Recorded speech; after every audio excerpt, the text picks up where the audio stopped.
country to live in, where we can come here and we can protest and we can raise our voice and raise our concerns. You bless this nation from one end to the other. Lord, we just praise you for that. Tonight, as we get on with the people's business, Lord, just give us insight, wisdom, and courage to do what would be pleasing to you. In the name of Jesus Christ, I pray. Amen. Mr. Turner, would you lead us in the pledge of allegiance? I'm on a roll. Right here, folks.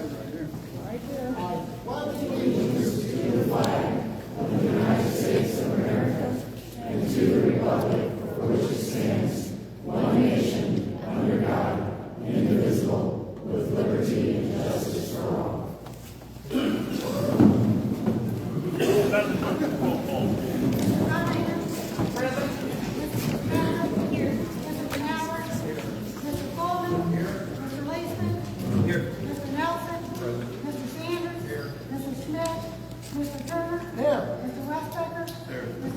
Here.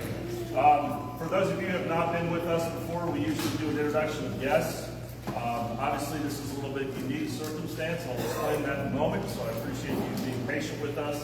If there is anybody that wanted to identify themselves, feel free to do so. I do know we have some elected officials here. That's just to raise a hand, and here's who you are. If you don't want to, you don't have to. By no means is a requirement, but we give this opportunity. So. Kelly, I'm going to look at you. Yep. Kelly Lyons, Circuit Clerk.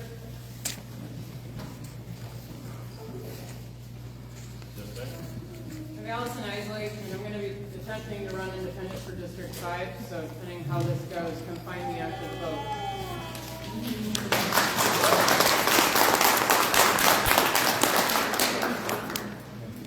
Patty? Board office? All right. So you notice we are not in the courtroom again. So we need 2 circuit boards to fix the elevator. One came in, one did not. The math is simple. We still don't have an elevator. So I was unfortunately not at the last meeting. I was out of town for work. Mr. Nelson took over, and I heard he did a great job, so I appreciate that. We tried this. So we are still experimenting with the best way to do this. My hope is, I talked to Mr. Conahan beforehand, our hope is he has a meeting, or at least a conversation for an update on the elevator, that we will get that repaired soon.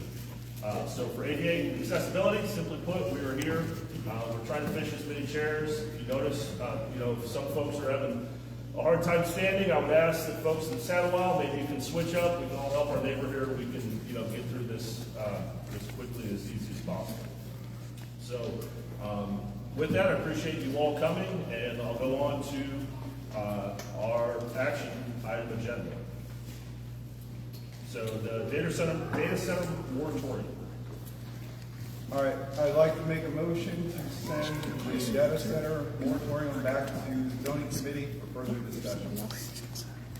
There's a second on that motion. I'll second that. Mr. Turner seconds the motion. Is there any discussion? Any discussion? Any discussion? Call one more time. Any discussion? Yeah, so based on the departure of Mr. DeRoss, we still got to get through ZBA on the ordinance and RPC. So I think based on originally when this project came in front of the board and the community, there was initial discussion, but since there's only been short meetings with, I'm trying to speak up, with public comments. So the idea is let it go back to committee, do a special committee meeting, which I would intend to set up on May 13th. Allow HUD to come back in front of the board, and also public comments and questions, so then we can give a final answer or decision, questions answered, and then make an educated decision. I feel at this time, based on there's a lot of motions behind the data center, those for it and those opposed, that we should do our due diligence, let the board ask following questions, because it's been about 3 months. There's been just emails, phone calls, same thing with the public, so I think this would give a better fit for all individuals to come, have one final discussion, and then make our final determination. Is that go to zoning committee? Zoning committee, yes. I mean, then that'll come back to the full board. If the committee decides to bring it up to the full board, then it would come back to the full board for a vote for it. I have a question. Oh, sorry, Mr. Canal, go ahead. Are we gonna still act on the ordinance changes as they come through? Yes, so right now, the ordinance is scheduled to RPC next Wednesday, the ZBA on the 7th.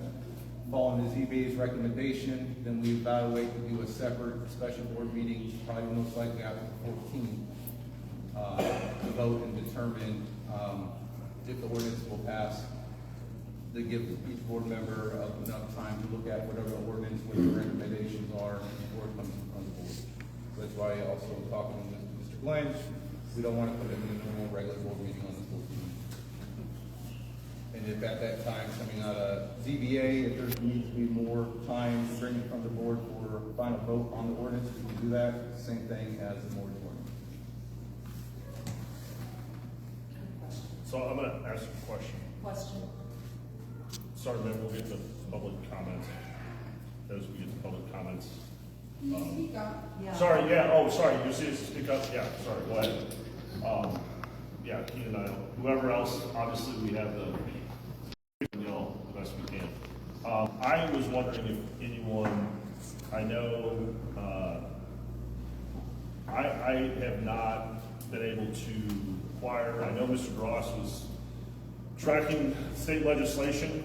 I don't know if anybody else has been doing that, to the extent that if this does go back to the zoning committee, I would charge the zoning committee with working with Sally Turner, and Representative Potter's office to see what's going on with the state. And Mr. Westbacker and I actually just were chatting about that earlier. It seems like they're all on board on what we're doing. I don't want to put you on the spot, but I feel like that's kind of what you were telling me. Yeah, I mean, things need to be looked into down there. Louder. He was Things saying, that the state need to be looked at. Yes.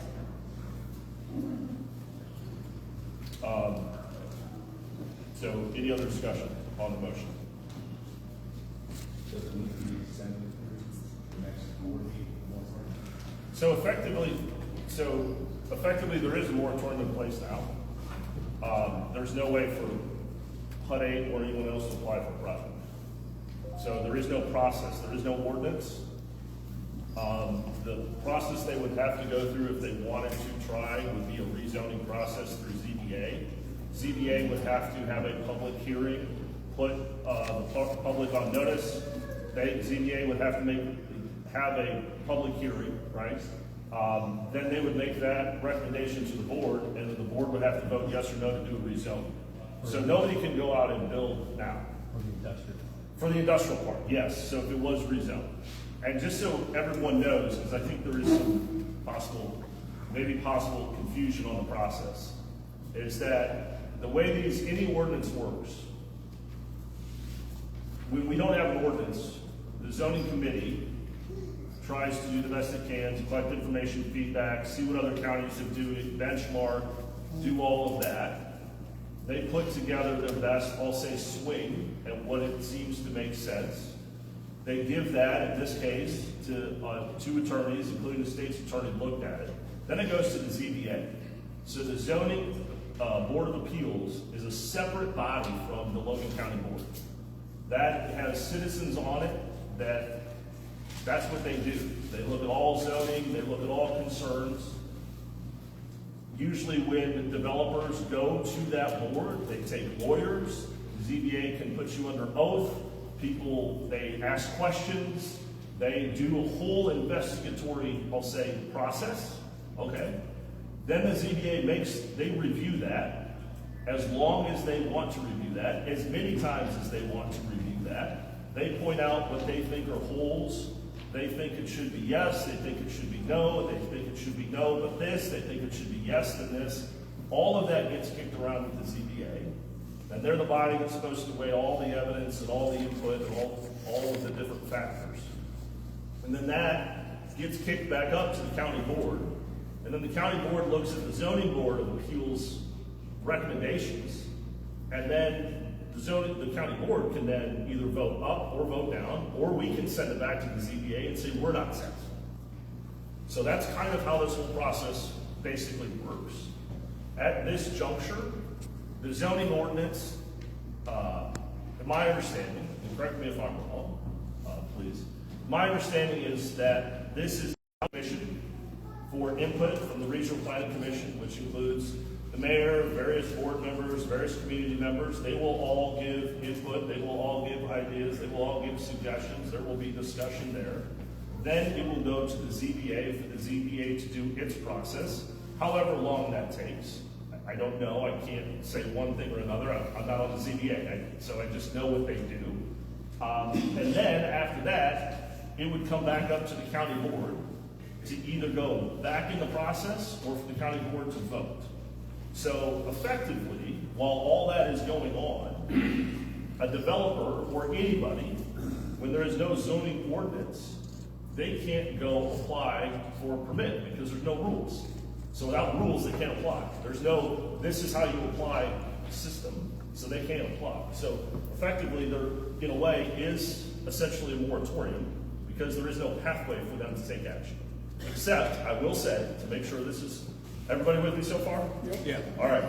So the one way is that they could go to the ZBA and say, hey, this is currently zoned ag. We want it zoned commercial. They could go do that and try and get it rezoned. But if they go to the ZBA is going to take the same process they would in considering a possible ordinance. So because the ordinance is in its process to go to the ZBA, I can't speak for the ZBA. I don't know, but my guess is that the ZBA is not going to take up a zoning kind of type of conversation because they're going to have to do the same thing they would have to do with the ordinance, which is coming right down the pipe for them to consider and decide.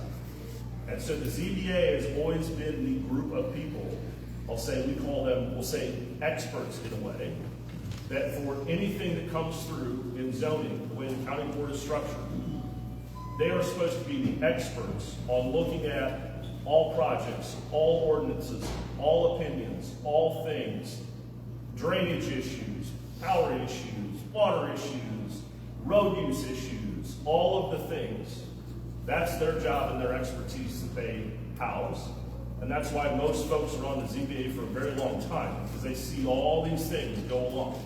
And if you know some of the ZBA members, they've been on the ZBA for a long, long time. They're on the ZBA for a long, long time because they have all the historical kind of flow of all of these things. So, to your question, Mr. Kuhlman, essentially, there is no way for anything to happen until the ZBA acts either way. And if the ZBA acts, all they do is they make a recommendation that eventually has to go back to the county board. The county board. Does that make sense? Yes. So, to Mr. Kuhlman's question, if this goes back to the zoning committee, does that mean that there is a way to apply tomorrow? Because there's nothing that says there's a moratorium. There still is no way to apply for a project. As would be the case with anybody that didn't have an ordinance to go apply to. Does that make sense? Does that make sense? Okay, so sorry, hopefully I repeated Mr. Kuhlman's question well enough. I tried to answer it and I directed it this way so everybody could hear. So I'm kind of trying to go both here. Yes, Mr. Please. I got one clarification. Oh, So sorry, yes. You hit it, that's for the process for the ordinance. Yes. They still have to submit for if the ordinance passed, Yes. they still have to submit for a project which has to go through the exact same process that you just described. Yes, so that's a great point.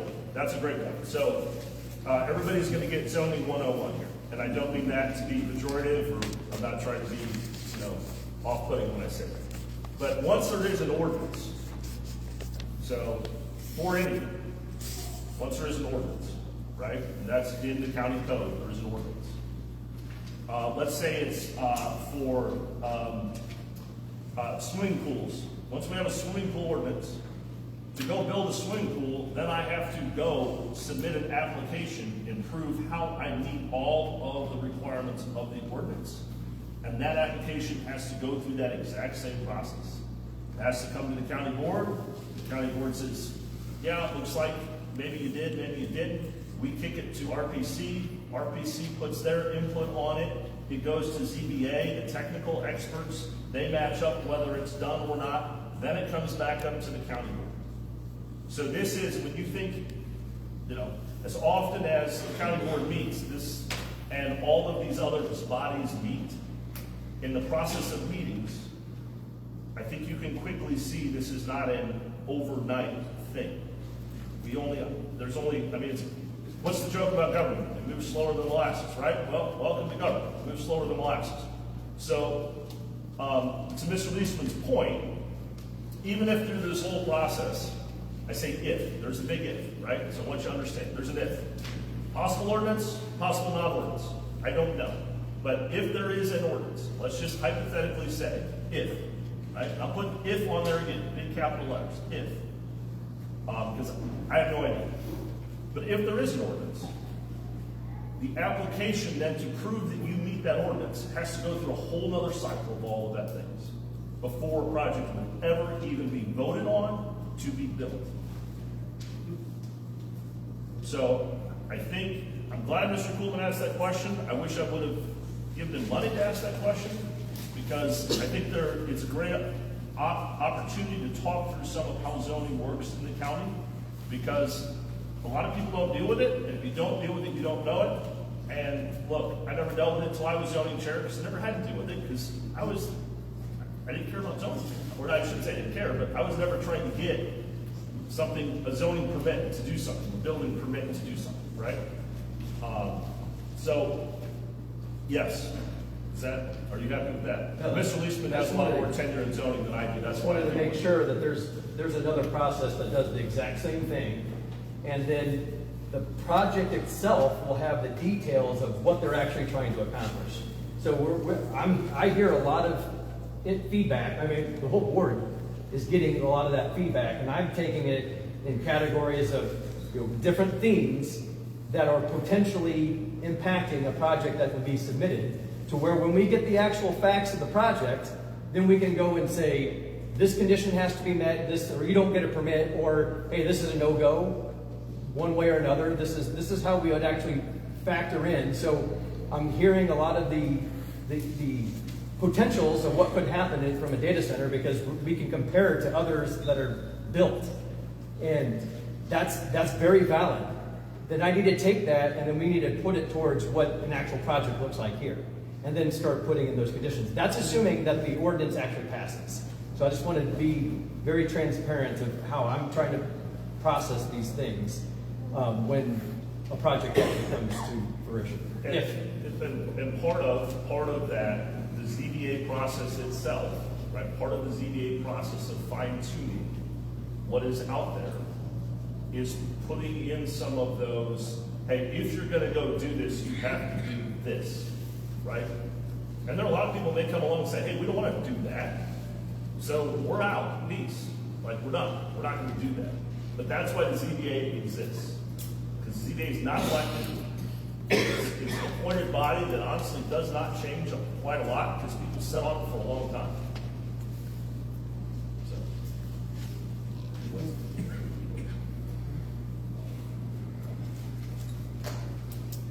Any other questions? Thank you. Thank you. Sorry, yeah, you're welcome. I'm sorry. If that should have been done before, I apologize. I have seen a lot of email traffic that has come back and forth. I'm gonna. Are you the zoning chair? No, ma'am, I'm not the zoning chair. So I'm the chair of the board. That's part. So I'm gonna Who answer is that. now? Do we know? Sorry. Yeah, so can I Thought you said I'm gonna that. make a comment, and then we'll keep going to public comments, because I got a pending motion on the floor, and I know we've kind of got off, but I want to keep things Appreciate going. So to one of the, now throw in that, that's a question, to throw in that, all of this quagmire, the individual who has been shepherding this process through, who was the board chair, has resigned from the board. Right? So, Michael DeRoss, board chair, zoning chair. I haven't resigned yet, but I'm on my way. Yeah, so. We don't know that. Yeah, I'm sorry. So that was my comment earlier to Mr. Nelson. So Michael LaRosse, who was District 5, had been appointed to the zoning chair and had been the zoning chair for almost a year. He was the individual that was shepherding this process through the process, right? So in the middle of this all, he has now resigned. I have not had the opportunity to appoint a new zoning chair as of yet, so we have to do that. I have to do that. That's on me. I've been out of time for last week's business. That's on me. We will appoint a new zoning chair, and then the zoning chair also has to get up to speed a little bit on all of the other things that are going on. We know where this is at in our process, right? We know that RPC is next. We know ZBA will be next. I don't know. I'm going to speculate. I'm going to speculate a lot of you all from the public will show up at the ZBA, which I would encourage you to do. I know a lot of you all will come and say, hey, if there is an ordinance, I think we need this, right? And that's an if, right? That's an if, right? And you will have the opportunity, the floor, to make amendments and say, hey, I think we need this done. I've seen this draft ordinance. I don't like this. HUD-A's going to do the same thing. Any other developer might show up and do the same thing. This is a public meeting. So another data center might show up and say, hey, if HUD-A doesn't do this project, we may come in and we want the opportunity to do this project, and we think that the zoning ordinance should say X, Y, Z. And everybody will have the opportunity. If you've never gone to a ZBA meeting on some projects, I would encourage you to go and see how this process works. I have sat through a few in this county, and I can tell you I think they are very well run, and they do a good job. And the ZBA board will say, why ma'am do you say that? Why sir do you say that? And they will ask the questions, and they will want information, and they'll try and put together their recommendations. And when is that meeting? Yeah, when do you have? So if I can get through, we've got public comment. We're kind of blending all the things. I've got a pending motion on the table that I need to get through. But I will. So the ZBA meeting for that has not been set. I don't know when that ZBA meeting is. Is it next week? RPC is Wednesday. RPC is Wednesday. Sorry. ZBA is the 7th. 7th. Sorry, I'm my fault. ZBA is 7th. 7th of May. An important issue that I think a lot of the public knows is who are you going to appoint as new chairman? And what's the criteria for taking them? And could somebody in this room be on that? Yes. So I will answer the question when we get to public comment. I'm not trying to dodge it. I will answer. I'm not pending, and I will come right back to public comment. I've got a pending motion on the floor. I've got that. I'm trying to kind of educate and do the best we can for this. I know you all have a lot of comments. I promise we're going to have public comment just like we always do. I don't think we've ever kicked anybody out or cut off public comment, right? So work with us, and I'm going to work with you. I will answer that question. You'll be the first, I promise. So that answers Mr. Coolman's question. I've got a pending motion on the floor. I'm going to ask again, is there any other discussion on the motion? Any other discussion? Robert's Rules of Order. Got one more time, you got one more chance. Is there any other discussion on the motion? All right, seeing none. Mr. Nelson? Yes. Mr. Sanders? Yes. Mr. Turner? Yes. Mr. Westbaker? Mr. Conahan? Yes. Mrs. Fitzpatrick? Yes. Mr. Canower? Yes. Mr. Coleman? Yes. Mr. Leesman? Yes. Mr. Glenn? Yes. All right. Now we're going to move on to public comment. I will say, we have public comment. We try and keep it limited to 3 minutes. You've always heard me say, and I'm consistent with that, if you were on a roll, I'm not going to cut you off, but we do have to be respectful of everybody else in this room that wants to make a comment. And we also have to be out here at a certain time for the courthouse staff, and I appreciate Mr. Ferris and the Sheriff's Department and everything that they do, okay? Give me a second. I will also say that so far, while I've sat in this position and we've had this conversation, we have been respectful. We all have differing opinions in this room. We are entitled to those opinions. But at the same time, I'm going to ask that we all be respectful for that. So if somebody's talking, please don't boo them. Please don't, try and debate them right there on the floor. They have their opinion. You have yours too. You want to be heard, they want to be heard. If we can't control ourselves, I see Mrs. Welcher, former teacher at Lincoln High School. Sorry, my mom's going to rub off on me. If we can't control ourselves, then we will end public comment. I do not want to have to do that. We've done great, and I think last meeting you bared with us. Again, this is not the ideal situation, not the ideal place. I understand that. We're trying to do the best we can here. And if we would have known this with more than 48 hours notice, we would have moved. But we've got to tell you where we're going to meet, what we're going to talk about within 48 hours of meeting. And so here we are. So, we're trying to figure this out together. So give me 1 second. Mr. Nelson, you want to say something real quick? Just so everybody knows, so the RPC is May 6th, Wednesday at 6 p.m. at the Oasis. ZBA is on the 7th at 7:30 p.m. at the Oasis next week. Okay. And if you forget, it's on our county website underneath our meetings. If you need to check. To the gentleman in the back. So, have I appointed a zoning chair? No, I have not had the opportunity to do so. I had no idea that Mr. Ross was going to resign. To be quite blunt, I'll go ahead and put this on the record in front of everybody. When I saw the first email, I thought maybe it was out of a moment of frustration. I didn't know that was an actual true resignation. So I followed up, and I have not heard back, so I assume that he has effectively resigned from the Logan County Board. So that creates two issues. For me, that creates the whole board, not just zoning chair, the whole entire county board. So that creates two issues, right? One issue is I have a board hole to fill, right, at some point, okay? And I can tell you the first time that position remained open for a number of months because we didn't have candidates step forward that say that they wanted to be appointed to the board. I have to go through a process to let it be known that there is a position, there is a hole, there is a vacancy, give people an opportunity to apply, express an interest in the board.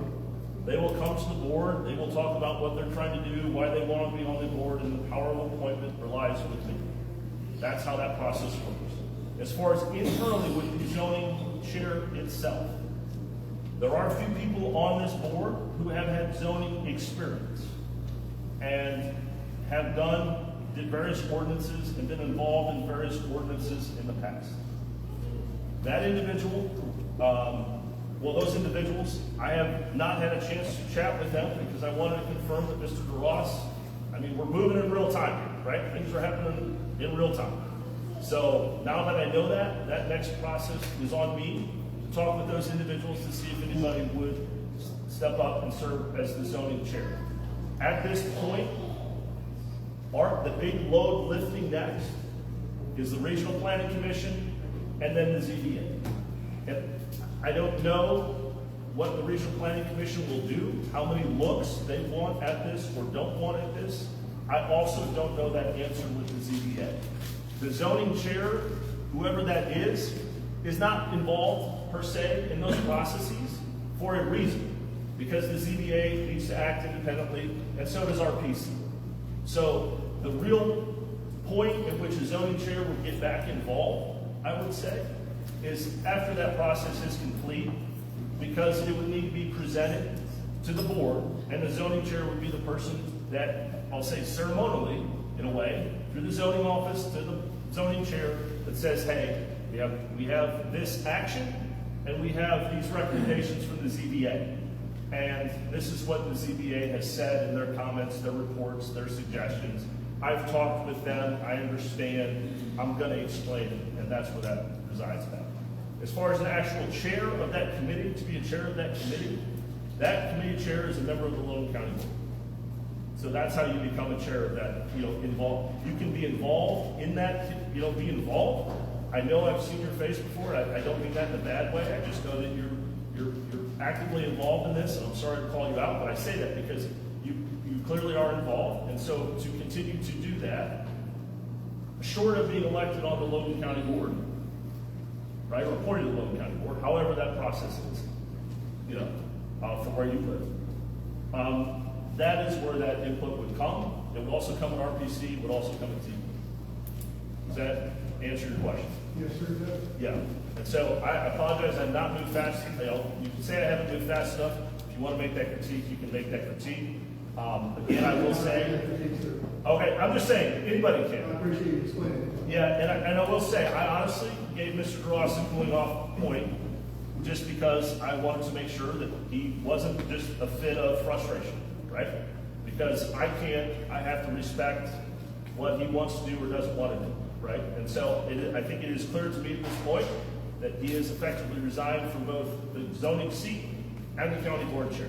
And now that I have come to that conclusion, I have the next step is on me to see who will fill that position. Mr. Nelson has agreed to run this. We have a zoning meeting on Monday for all the other zoning things we have going on in this county. He has agreed to run that meeting on Monday for me. I asked him to do that today. He has agreed to do that. That by no means it somehow knights Mr. Nelson as the next zoning chair. That's not conclusive. We got a zoning meeting on Monday. We got to have somebody go there and run the meeting. And so Mr. Nelson has volunteered to do that. So I'm just, any other questions on that? Just make sure, okay. Does that make, I'll say, agree with me, disagree with me, but does it make sense what I've said, or do you, pretty good? Okay. Yes. Sir. I read a letter that was sent by HUD 8, whatever it is, and I know that you can't speak on that, but in essence, the letter was saying that if we don't get to put our data center there, then we're going to put a battery storage facility there. Does that fall under the same rules that they have to get special zoning in order to do that, or can they just put up a battery storage facility without going through these channels? So I don't, I'll be honest with you, I don't know the letter, right? And if You received it. And I may have received it, but ma'am, I doubt to be flippant, but I work about 24/7. I was in 3 states in the last 4 days. So if I need to resign to somebody, I don't see every email that comes through my inbox. I get clients to say I've sent that to you too. So I don't know, but when I get calls and texts at midnight and I'm trying to put in my 2 hours of sleep, I don't see them. So if That's fair then. Yeah. So and I will say, and I will tell you, if I did see it, I couldn't tell you what it said. But I can answer the gentleman's question. Yes, please. And in answer to your question, sir, to my knowledge, right, I do not, there is, a battery storage is a separate project and a separate thing. Okay. Right? We already have a battery storage ordinance in our ordinances. That already exists. Okay. And that existed, Keenan, 2 years ago? It existed because we had to be compliant with state law. That's why we had to put it in there. Yeah, so the state runs the show on battery storage. So 2 years ago? Year and a half ago? No, yeah. About a year ago. About a year ago when the state changed their zoning rules, because, on the hierarchically, they say at a certain point, you can only do so much. They set the ceiling. We can do a lot less, but they set the ceiling on how much we can do. Okay. So for solar, zoning, and battery storage, state statutes went into effect. So we had to amend our county ordinances to reflect and be compliant with state law. Okay. Otherwise, our ordinances would have been illegal. They would have been non-compliant, right? Which presents a whole other host of problems. So in that process, we amended our solar, our wind, and our battery all at the same time. So there is already an ordinance that exists for battery. Okay. So if somebody tomorrow said, hey, I want to put a battery storage in there, they could apply through the battery storage ordinance. Okay. And if they met the conditions of the ordinance, it would go through ZBA, right? They would, let's just hypothetically run through the process, right? Say I want to put a battery storage ordinance or a battery storage center somewhere in Logan County. I call the zoning office and I say, hey, I got this battery storage project. They get Al Green. Al Green says, hey, we have an ordinance for that. Al Green says, here's our ordinance. They look at the ordinance. They say, okay, well, we're going to put in a project. Then that project, they would come to the county board. They say, hey, we got to kick it to ZBA and RPC. would go to RPC, RPC would look at the project, they would bump it up against the ordinance, they would go through that whole process. Then it would go from RPC to ZBA, ZBA would do the same thing, there would be a public forum, the developer would be there. If I'm hypothetically a developer, I come and I say, hey, I think I meet all the conditions of your ordinance, and this is why, and here's all the evidence, and the public stands up and says, no, that's crackpot science, and ZBA says, they wade through that, and they say, well, maybe we need more, maybe we need whatever we need, right? And then the ZBA would then decide, hey, we think you've met the conditions, or you haven't met the conditions. And they may say you haven't met the conditions, but if you make these 4 or 5 changes, then we consider you've made them, right? So they look at the ordinance and look at compliance and then try and fill in the gaps. So they're up and down on compliance, and then they're filling the gaps on compliance. Okay. And then that whole process goes back up to the county board. And then in the event that, this tags that question, I'm sorry. No, That you're in the fine. event that they have filed all of the correct paperwork with the county, right? So under FOIA, I should have access to all of what they have filed. And then in the event that it needs to bump beyond state and go to federal, in the event that there's a violation of something with the EPA, an EPA violation, which would then bump it up to the federal level. So under FOIA, I can get all the information from the county though before that process, correct? Yeah. No, Okay. if you look, Okay. if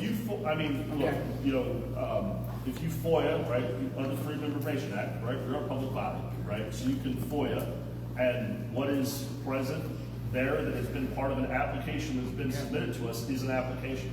Okay. We have those applications in files, so, Thank you. FOIA makes that official, but the application, if an application like that would be filled out, would be setting somewhere in the zoning office, because that would be that. That would be that's no different than like if I applied for a building permit to build a swimming pool or a shed in the county. I'd go in, I'd fill it out, and send to the zoning office, right? Thank you. Yeah, does that answer? It does, thank you very much. What do you?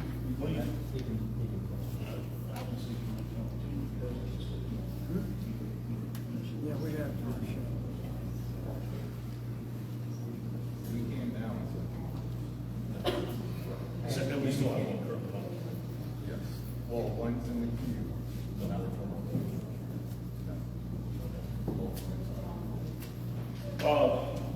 Sorry, I was just clarifying some process questions.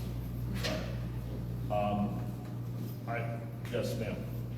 I have a question. So you stated that we don't currently have an ordinance in place that HUD cannot submit an application at the time. Is that what you said? Yeah, so the question, can I repeat the question? So the question was, did I state that because we don't have an ordinance in place, HUD cannot submit an application? Yes and no.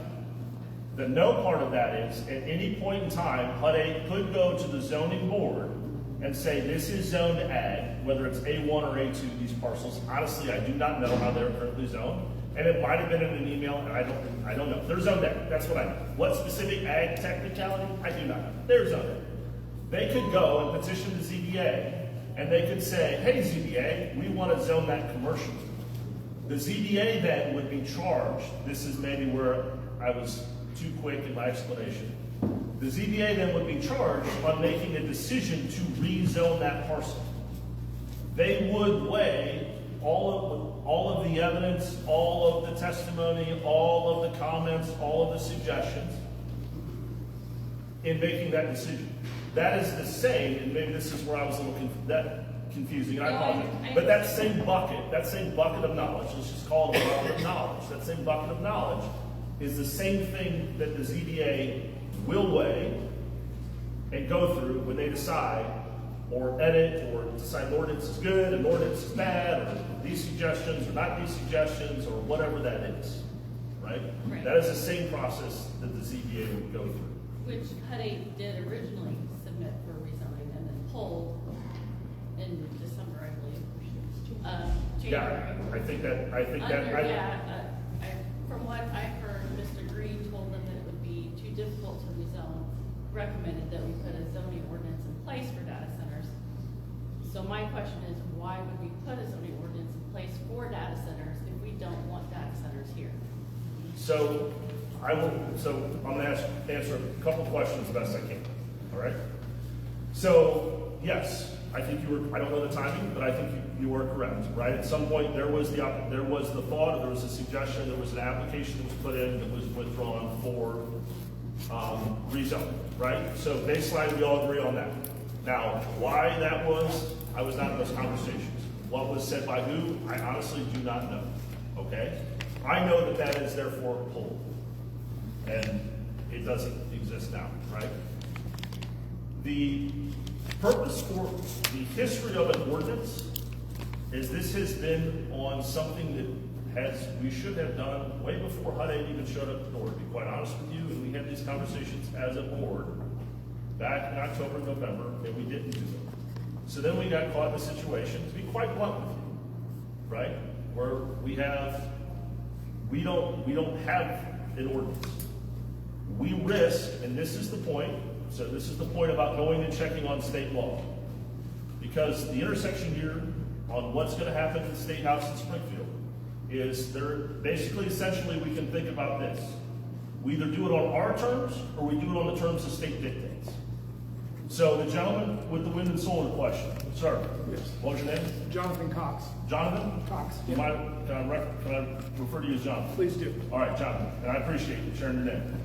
Jonathan asked the question about, well, how does this, the kind of wind and solar, and when we had to change, and I made the comment that we had to change things to be compliant. Okay? I'll be very blunt with you.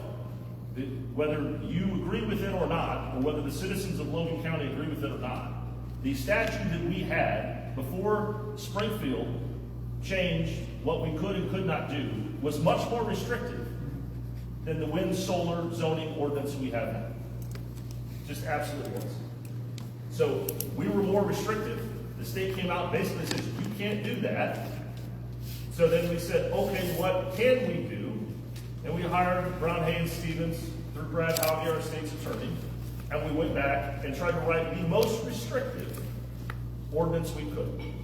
That's how we ended up with the wind, solar, and battery ordinance we have now.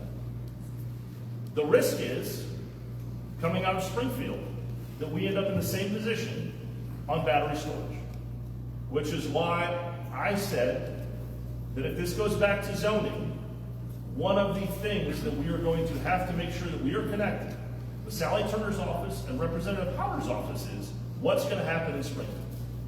Because if we get in a situation where Springfield says, yeah, you have to take battery storage and you have to take it, or not battery storage, excuse me, data center. You have to take data center, but you have to take it with A plus B, and we have the opportunity to do A plus B plus C plus D plus E, then the board's going to have to decide if we just wait for the state to tell us that we have to do it, or we try and get the most restrictive, best outcome we can for this county before the state acts.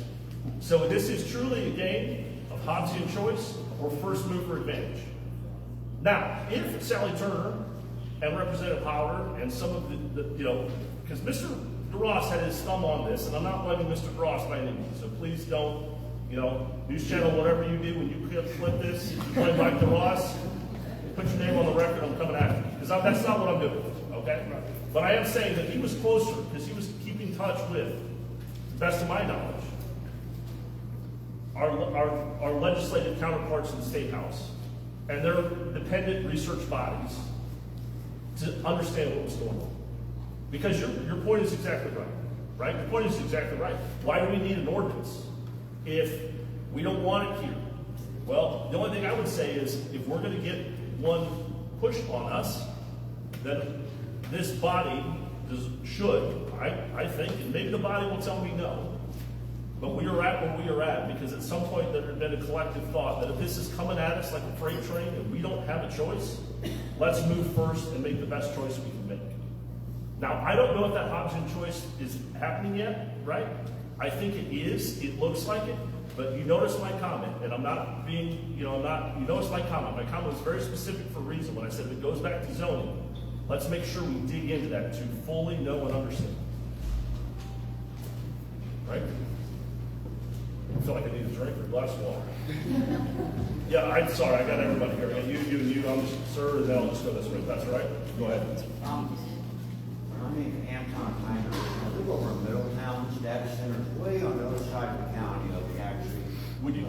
me a favor? Would you mind standing up Yeah. and maybe just kind of going this way, just so everybody can hear you? Yeah. Because I can, but I don't know if they can. I'm from Middletown, and I've been kind of watching this data center thing going on and the zoning. And what's concerning about the zoning part of this, even this first paragraph on this information sheet states that they promised they'll do this, this, and this, that it's not going to be an informal promise. We have zoning already on wind turbines, Sugar Creek. Okay? I've been going through the zoning with this. I've been fighting with the EPA. I got a bill introduced in the State House for Sally Turner about the oil coming out and things, trying to get some accountability of these turbines. Come to find out, in our zoning with our turbines, they are to turn in maintenance records every year. They've been in operation for 6 years. Mike DeRosso, Al Green both have informed me, we've not gotten one maintenance record for 6 years. Yeah. The fine in this zoning is $500 a month per turbine. We have 57 of them. Right now, I went 5 years back. If we don't have that up there, they owe us $1.6 million for Sugar Creek alone. How many turbines do we have in this whole county? Zoning's telling me we have no maintenance records for nobody. So what's our guarantee when this data center comes in here that this isn't just a piece of trash? You know? I'm really concerned. I live in Middletown. Man, I watch this turbine. I go out my back door every day. Now I've got one with the FAA light out on it. I've been trying since November. Mike DeRosso was trying to help me. He informed me there's still no NOTAM on that light. And I'm asking zoning, how about some phone numbers? Do you have a FAA number I can at least call? I know you can't do nothing for me. Do you have somebody with the EPA? I've got an active investigation that I filed against 2 months ago on a turbine over there, because I came home one day and it was kind of dark as they are. All of a sudden it turned black. Next day, I filed a report with the FAA, or not the FAA, the EPA. I have not heard a word back from the EPA yet. You know, signage. It says in our zoning that they clearly have to have a 24-hour emergency number on all signs for emergencies. Those signs out there say Sugar Creek Wind Development, high voltage. That's what the sign is. But our zoning says it has to have a 1-800 number or so. I didn't bring the exact wording of the zoning, but I would suggest the whole board look into our zoning on our wind. You know, I'm scared to death that this big corporation is going to come in. The batteries, I understand you guys broke the turbine on pretty darn good. But the thing is, once it got broke and you contact zoning, zoning pretty much says, I don't have the staff. Well, when it comes to turbines, or do they, am I correct in this, that they do pay an operating fee every year for every turbine? A permit. They pay Operating permit. They pay taxes. Okay, well, the way I understood it was that there was an operating permit also, so I was misunderstood on it. That's why I came here. I need a lot of clarification. As you said, Mr. DeRosso resigned. He was working with me to a certain extent. I was appreciating what he was doing to me. Some comments were made, to be honest with you. People seemed, there were some things that went on the internet, okay? The comment that was made to me, it hurt. Because it wasn't directed towards me, it was directed towards the citizens of Logan County that had concerns. You know, and I really do wish he would have hung out. Because like you said, he works with Sally Turner. He was working with me with Sally Turner on this oil issue, which is a huge deal. I'm actually probably going Friday to go to Indiana, and I'm going up to one of them, and I'm learning some maintenance on them. I'm seeing how they clean them. I've got companies want me to go because I decided to show the world how our turbines are being ran, not only in Logan County, but all over the state of Illinois. They're horrible. And every couple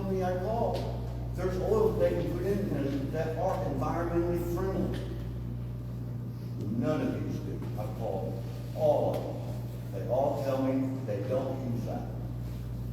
You know, so I don't know, I wish we would really slow down, take our time, get this zoning right, and we need to figure something out that after whatever comes in, whether it be battery, which I know we're getting because we're full of green energy. So the batteries are on the way, whether we like it or not, because the state says we have to have them.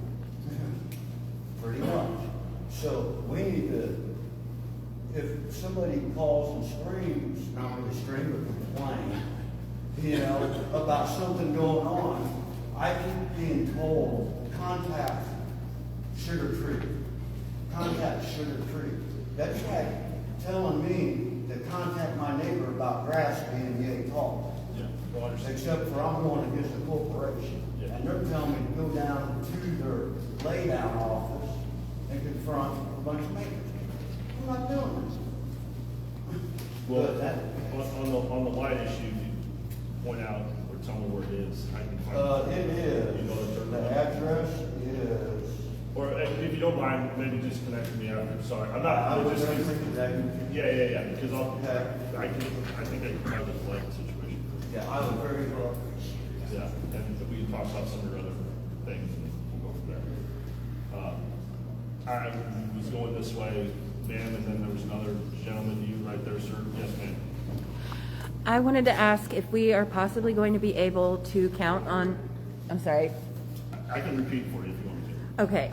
I was hoping we could find out if we can count on the board members to actually notify the public if and when there's an application that crosses your desk, anything like that, because as it stands right now, we don't find out what's on agendas until we get them 48 hours before we're expected to sit here and be present at the meetings. That does not give us enough time to organize and make plans. Yeah, so her question was, can the public know, so statutorily we publish an agenda 48 hours before we have to. And the young lady's question was, if an application does come up, can we do better than 48 hours as far as notification?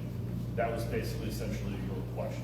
Some kind of public notice, yeah. Yeah, some sort of public notice. So I don't know why, as soon as we got something along, that we could not get it to the website as quickly as possible, right? And I can't, and I always say that because I don't work in the zoning office, so I'm just saying, we get it, we know it, we've got to go through a process to get on the website, so I don't know why. That would probably be the first time we've ever done something like that. I don't know if we've ever posted an application, or maybe even if we post something that just says an application has been Even just a submitted. statement, something like that. And I will be honest with you on the 48 hours piece. Sometimes we find ourselves in a bind and things don't make agendas and they take too long because of just the coordination of all the things. So, but I appreciate that. I understand it's a sensitive topic, and yeah. So I know you can play back my recording to me that says we're going to try our best to get it out there as quickly as we can. That's what I can say, right? So, and sir, in the back, and then I'm going to go this way if you don't mind, ma'am. So I see, sir. Around Yeah, this isn't about the data center at all, but I just wanted to personally thank you for your explanation and you taking the time to properly do what you should be doing as an elected official and explaining this to us, because I believe that this helps all of us make a more informed decision when it comes to this process. So again, just thank you. I appreciate that. Thank you. Yeah, I appreciate it. Thank you. I go. Yes, yes. I have a question. It's like, I know, I've got family that lives up north. Sorry, lives up north, is it? I have family that lives up in DeKalb and Kendall County. Yes. Where they have recently approved a data center, and now they're fighting to keep 12 more out of their community. Yeah. So what happens if we let one in, how many more are we gonna let in? Great question. So I'm going to repeat her question. So her question was, and tell me if I'm wrong, but her question was, I have family up in DeKalb and Kendall County.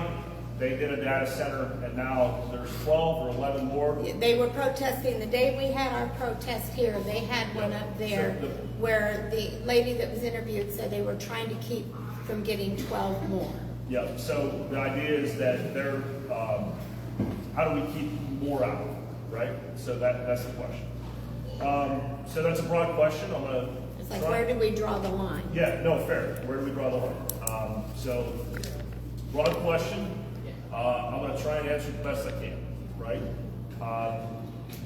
One of them, I think, is a practicality question, right? Which is, there's only so many places you can hook one of these things up, right? Either a battery storage or data center.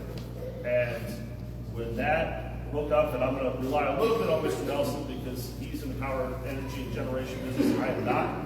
So I'm going to try and do my best. And Mr. Nelson, please correct me if I'm wrong.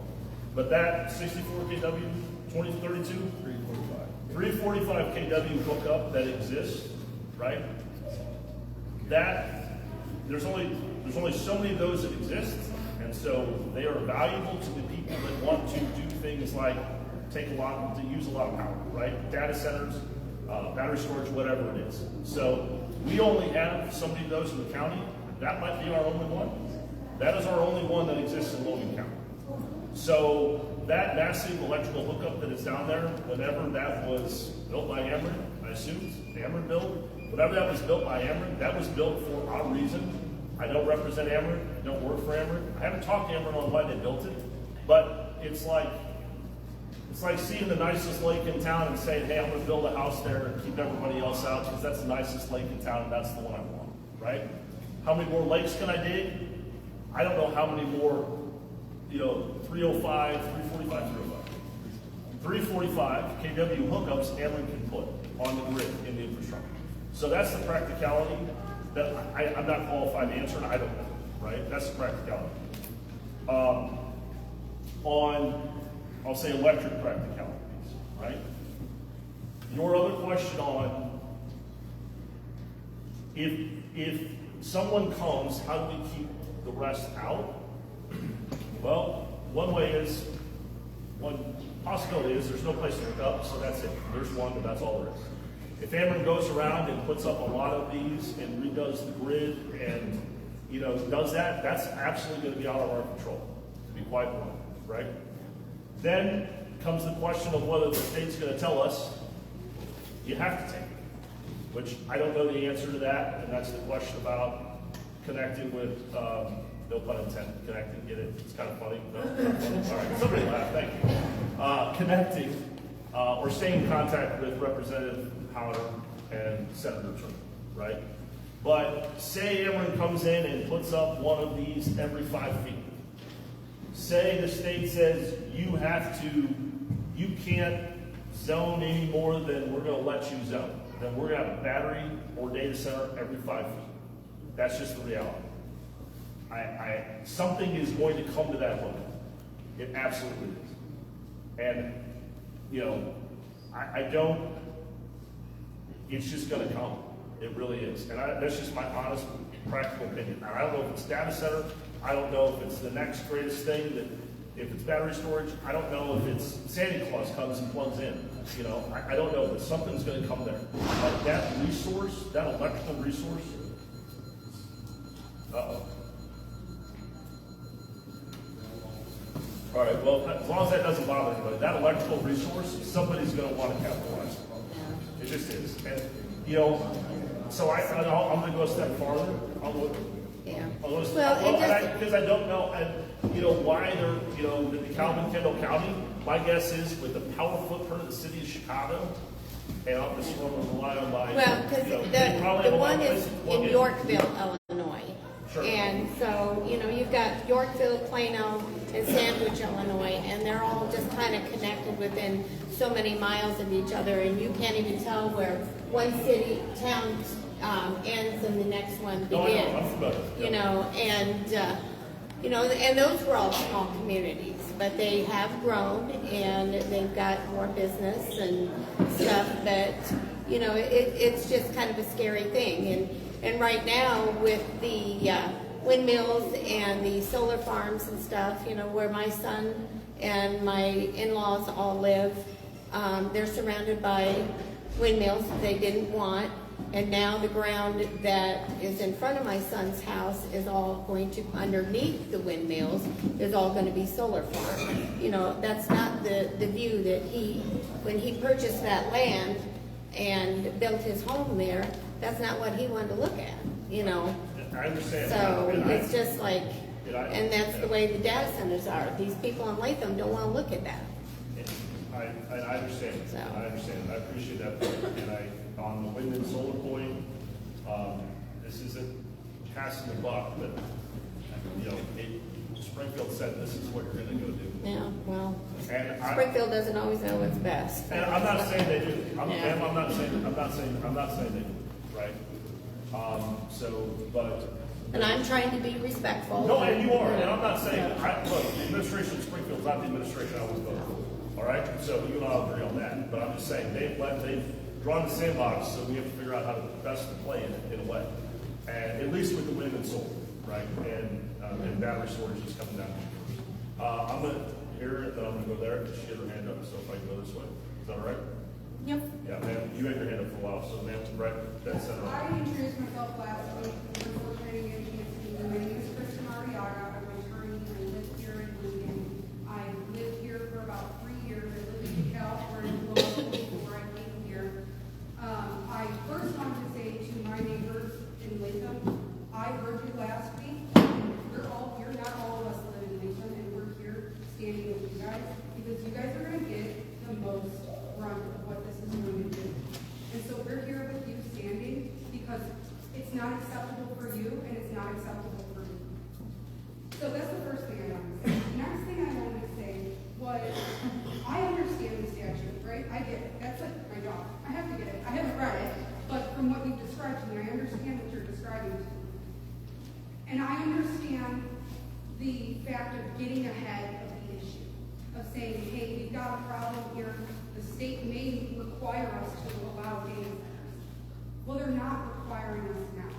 And so I can understand wanting to get the most possibly restrictive uses on data centers. Actually, the most possibly restrictive ordinance is that we don't allow data centers. And that's the ordinance.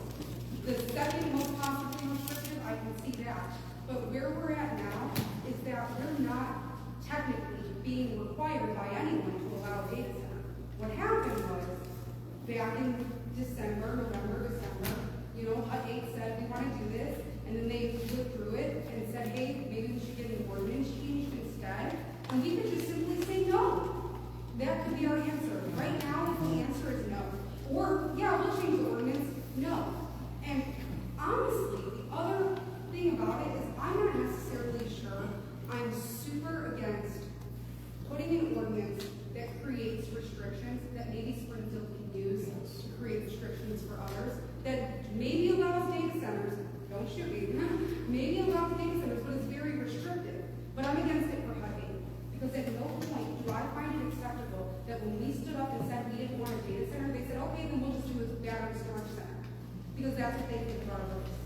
So maybe another company can come in, but I'm against this one, and that's what I have to say about it. Oh, and, sorry, one more thing. I wouldn't mind throwing my hat in the ring for the board member position.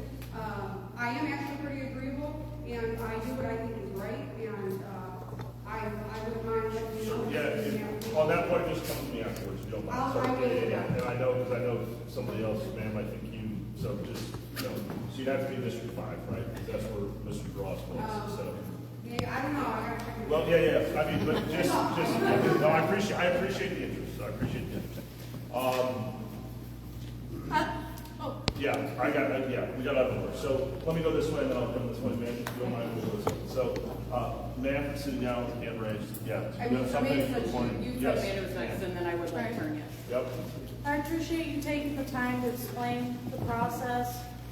What we desire is transparency, and we do believe that the board is acting in our best interest and trying to do what is right for the county. So let me just start with that.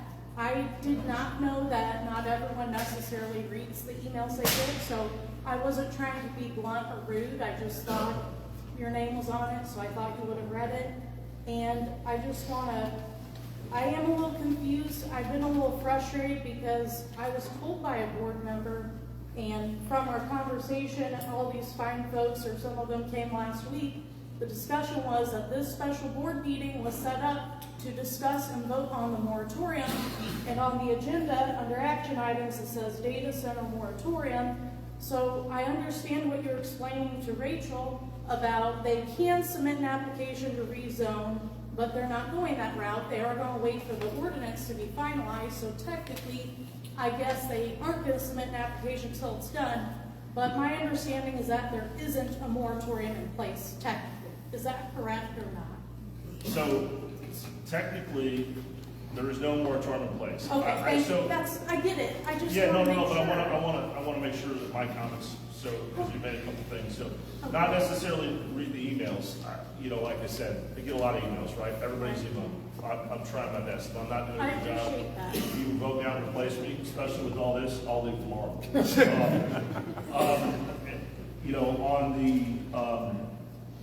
the other point on they can't apply, I want to make sure I was clear in what I said. You know, I want to make sure.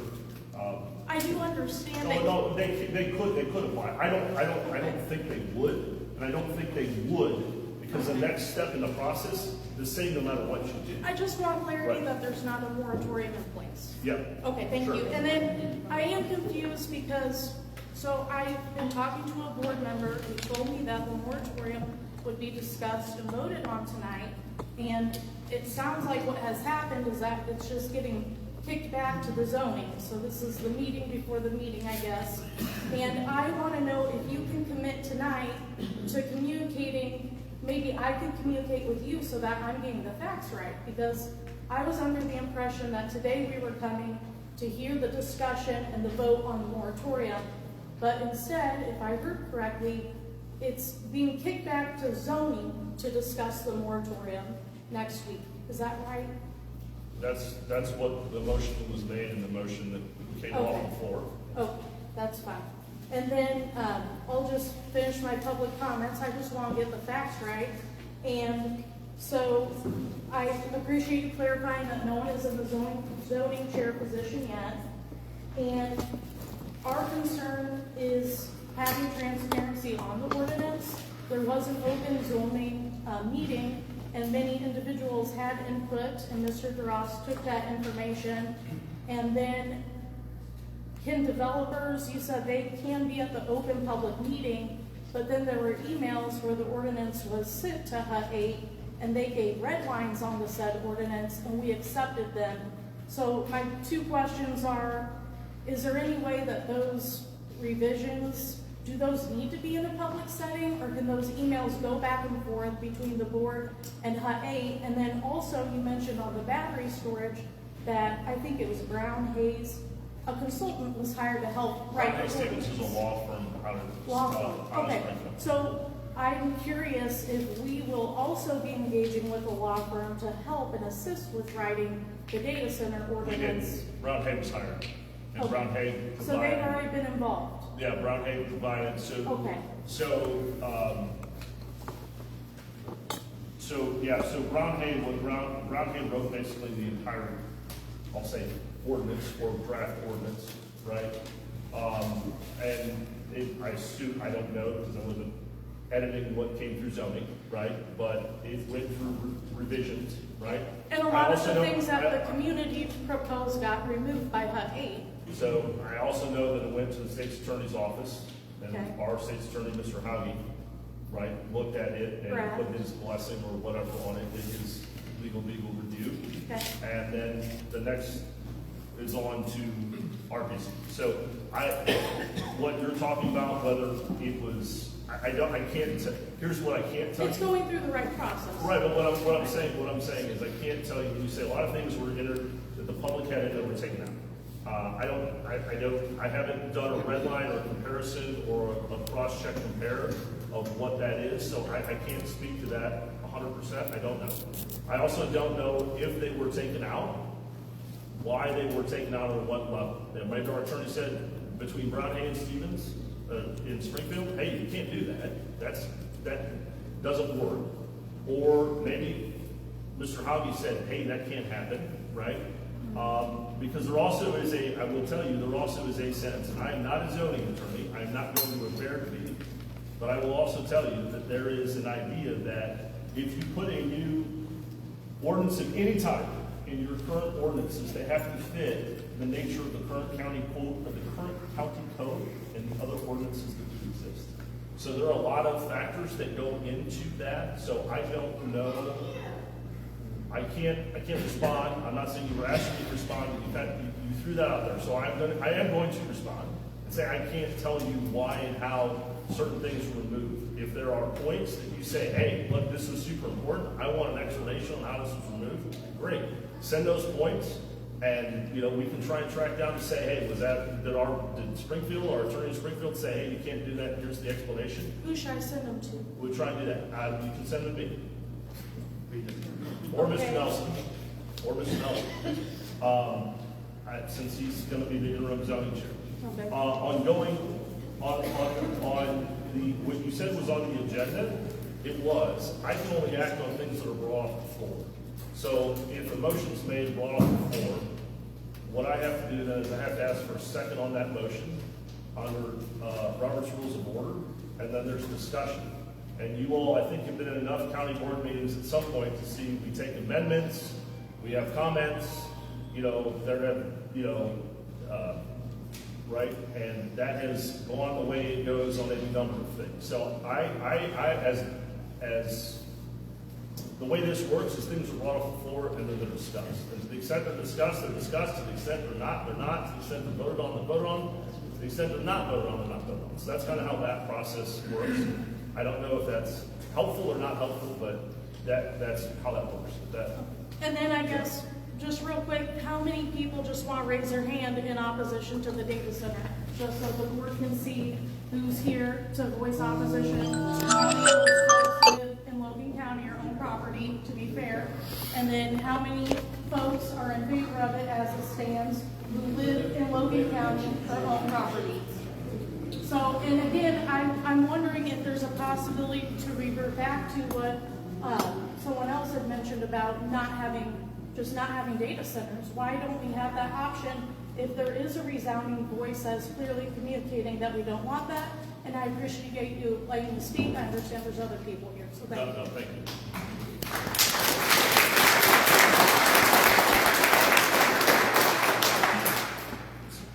This lady right here, and then I can come back to her. I know she's had her hand raised, and I went here. Sorry, I got you. Don't worry, I'll find you. I was just wondering, is Latham the only place in Logan County where it is a data center or battery storage? Is that the only place in Logan County? So from I would say for the data center, based on the power usage, that would be the only spot because of that 345 kV substation. But the other substations are smaller, which obviously battery storage would be generating power to put on the grid. But then that would also depend on whatever MISO Airman says on infrastructure, what would be required. Because obviously everything has to be evaluated for generation or power usage. So battery storage could end up anywhere, wherever they decide. But I would say data center would be the only spot based on the power consumption. Ma'am, and then let's go this way, all right? So, are you right there to point to people, or are you right there? Yes, ma'am, yes. And then I'll ma'am, and then sir, and then ma'am, all right? Okay. Does that work? Sorry, I'm trying to work yes, for the best. All right. Good evening, Allison Isley, District 5. Again, a couple of things.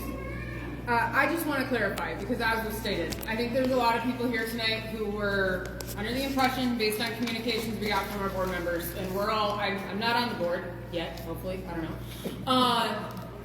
We're learning this process as we go, and clearly there's been some confusion about what it's going to take to actually get you as the board to vote on this moratorium. So, you put up the motion, it's going to the zoning board, so that meeting is Monday? No. Or that's the May 7th meeting? You made a special meeting for that. Special meeting. Your special meeting will be? May 13th. May 13th? Is going to be the first meeting that talks about the moratorium again? Yes, it'll be a special zoning committee meeting to talk about the moratorium. Okay. And then after that, it will go to the board. Can I just real quick, what time? 6 p.m. Just since you write down, figure out, Yes. and don't leave Thank a you. notice on it, but just. Okay, so May 13th at 6 p.m. Yeah. And then At the Oasis. at the Oasis, I assume? Hold on. Where? Okay. Yes, I will intend to work on getting the Oasis set up and not try to do it in the first floor. Okay. And then after it's discussed there, it will then appear in front of the board again. The committee would have to decide as a whole if they want to push that forward to the board, but yes, technically, if the committee pushes it, it would go to the whole board. Okay. And then that meeting would be TBD. Yes. It would go to, just for your process, it goes workshop, committee, or excuse me, sorry, committee, workshop, board. So the workshop that we have sets the agenda for the board when we have our board meeting. So every workshop sets the board agenda. So do we need to be at that workshop too? I mean, I would come to everything. I mean, I'd love to, but I have 2 small children, so I'm trying to make No, sure I'm not that even trying though to- I've been here 6 times now, my voice continues to be listened to. I'm sorry, I'm very frustrated because I put things on hold to come here tonight because I thought, based on what we've been told, that we were going to have a moratorium vote. And before that, we were told that it never appeared before the zoning board, even though the first vote, it was, we'll discuss extending it. And we weren't at that zoning board meeting, so everybody apparently decided that we just didn't care anymore. So then we showed up to the next meeting. And then every time we think that you've heard us, and you as a general term, I'm sorry, I'm not trying to be combative with you as the board, but we're starting to struggle to see where we're going with this, right? I can't take off every single meeting sometimes right now. Again, I have to leave as soon as I'm done with this to go get my kiddo. I want to make sure I'm showing up to the right things. How many on the board got the emails this week? I know you got at least one. And I asked for you to vote on the moratorium tonight, and nobody came back and was like, ma'am, you misunderstood. It's going to have to go to the zoning meeting, and then the workshop, and then the board. It's been on multiple pages that I am positive at least one of you has seen this weekend, or this past week since last week's meeting. And at no point has anyone said, ma'am, it's not going to go here. It's going to go to the zoning board. And then it is feeling as a community, and I don't want to feel that way, that you don't want to hear our thoughts on this anymore, that we're starting to get annoying. And I don't want that to be how this feels. So I'm not trying to be combative, but I want to make sure that we know, because we all showed up tonight. So if we don't show up to the next zoning board meeting and they said, well, they weren't able to make it, we don't have to talk about it again, it's not going to click. That feels very much like we're not being listened to. And I will admit, sir, all due respect, I understand how busy you are, but the flippancy of not reading your emails and telling us that we can vote you on out is kind of frustrating, again. Because this is real important. I gotta be honest, I never saw myself being like, I want to be a board member. But I signed up, I went and got my packet, and I'm trying to get my names because I feel that if I don't do it, I'm failing my community. So May 13th, we'll see y'all, and we'll figure that out from there. Yeah. I only get 3 minutes, correct? So I just want to make sure I touch on 2 other things. Yep. We talk a lot about the state making us do it. J.B. Pritzker, whatever your thoughts on him, is suspending tax breaks for data centers for 2 years because he says that we need to figure out what's going on with them and they need to stop hurting our communities. The state is talking about the Power Act, which is meant to put more responsibility on the data centers to cover their power and their consumption and whatever goes with it. So the state is not, right now, from what I can find, leaning towards, and this is just from what I'm finding on Google, but they are not leaning towards forcing us to take data centers right now without more guardrails in place. They want to lead in guardrails right now. So I just want to make sure that that's being put out, because there's been a lot of fear mongering about if you don't take this right this second, then that's it, you done goofed. And that's disingenuous and not fair to our citizens who are concerned, and that's fair. We should be concerned, but we shouldn't be pushed into this just because we're scared. That's not fair. So I want to make sure that everybody has that information and is using it, and we're not putting what ifs at our board. Also, do you know how to get the NOTAM for the light? Or is that a thing you were going to just look into? So For the windmill. You wouldn't know that? Yes, I do. I'm a pilot. So am I. Okay. Very good. So I just wanted to make sure. The notice are issued by the FAA. So I understand what that. I was going to say I can help him take care of it. If I he was didn't gonna, know. I was gonna try and get a hold of the developer themselves and say fix the line. So Oh, yeah. if you Okay. know what, we can tag team this if you Well, want. thank you, with the FAA, I'll work with the developer. You've been talking to me already, right? Just let me know which one it is, and I'll see what I can do for you. Okay? So you work that angle, I'll work the other angle. And ma'am, I didn't mean to be flippant. My point was there's a lot of traffic on this, and we're trying to do the best. So, you know, to say, well, you were on the chain. I may have been, I may have forgotten. Whatever. You know, I'm happy to answer any questions. So, yeah, it wasn't supposed to come across as flippant, so I apologize for that. I'll take the heat on that. Sure.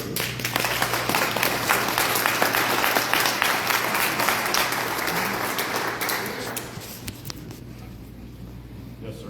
All right, let's see, where do I start? First time doing this. That's right, take your time. Well, So actually, it's great that she went right before me because I had looked into the tax exemption and credits and stuff like that. It's great that they're pausing it, but they haven't done that yet, correct? No, they haven't. Okay, so they haven't done that yet. Sounds like we should wait at least. So then because it doesn't really look like we're gonna get much in the way of money. Not that we really want this anyways, but that's their way of trying to bribe us, or whatever terminology you want to use. Louder. That's their way of trying to incentivize incentivize us to let them build the data centers. You're going to get all this money and possibly double or even triple, which they said 65, and we made, 58, so there's no way that's triple. Anyways, I figured I'd just read a couple of things because there's no ifs, ands, or buts, guesses on what the Illinois law says because it's already here. One, they mentioned what is the tax revenue with the project generated, how certain are the estimates. Final tax revenue will depend on final design, assessed value, after tax treatment, and allocation among tax authorities. The after tax treatment is already determined. They already know what their tax treatment is going to be. They're just not willing to say it. The data center investment taxes and credits, all this is from the Illinois state website. Data center investment programs provide owners and operators with exemptions from a variety of state and local taxes. I'm a little concerned about that one.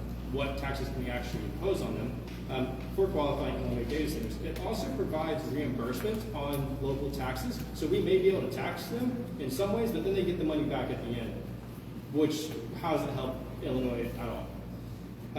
The only requirements they have to have are $250 million investments over 60 months, which we know they're going to hit. At least 20 full-time jobs with a total compensation of equal to or exceeding 120%, which is one job at 24 times the median wage, the median wage, and then 19 jobs that pay zero.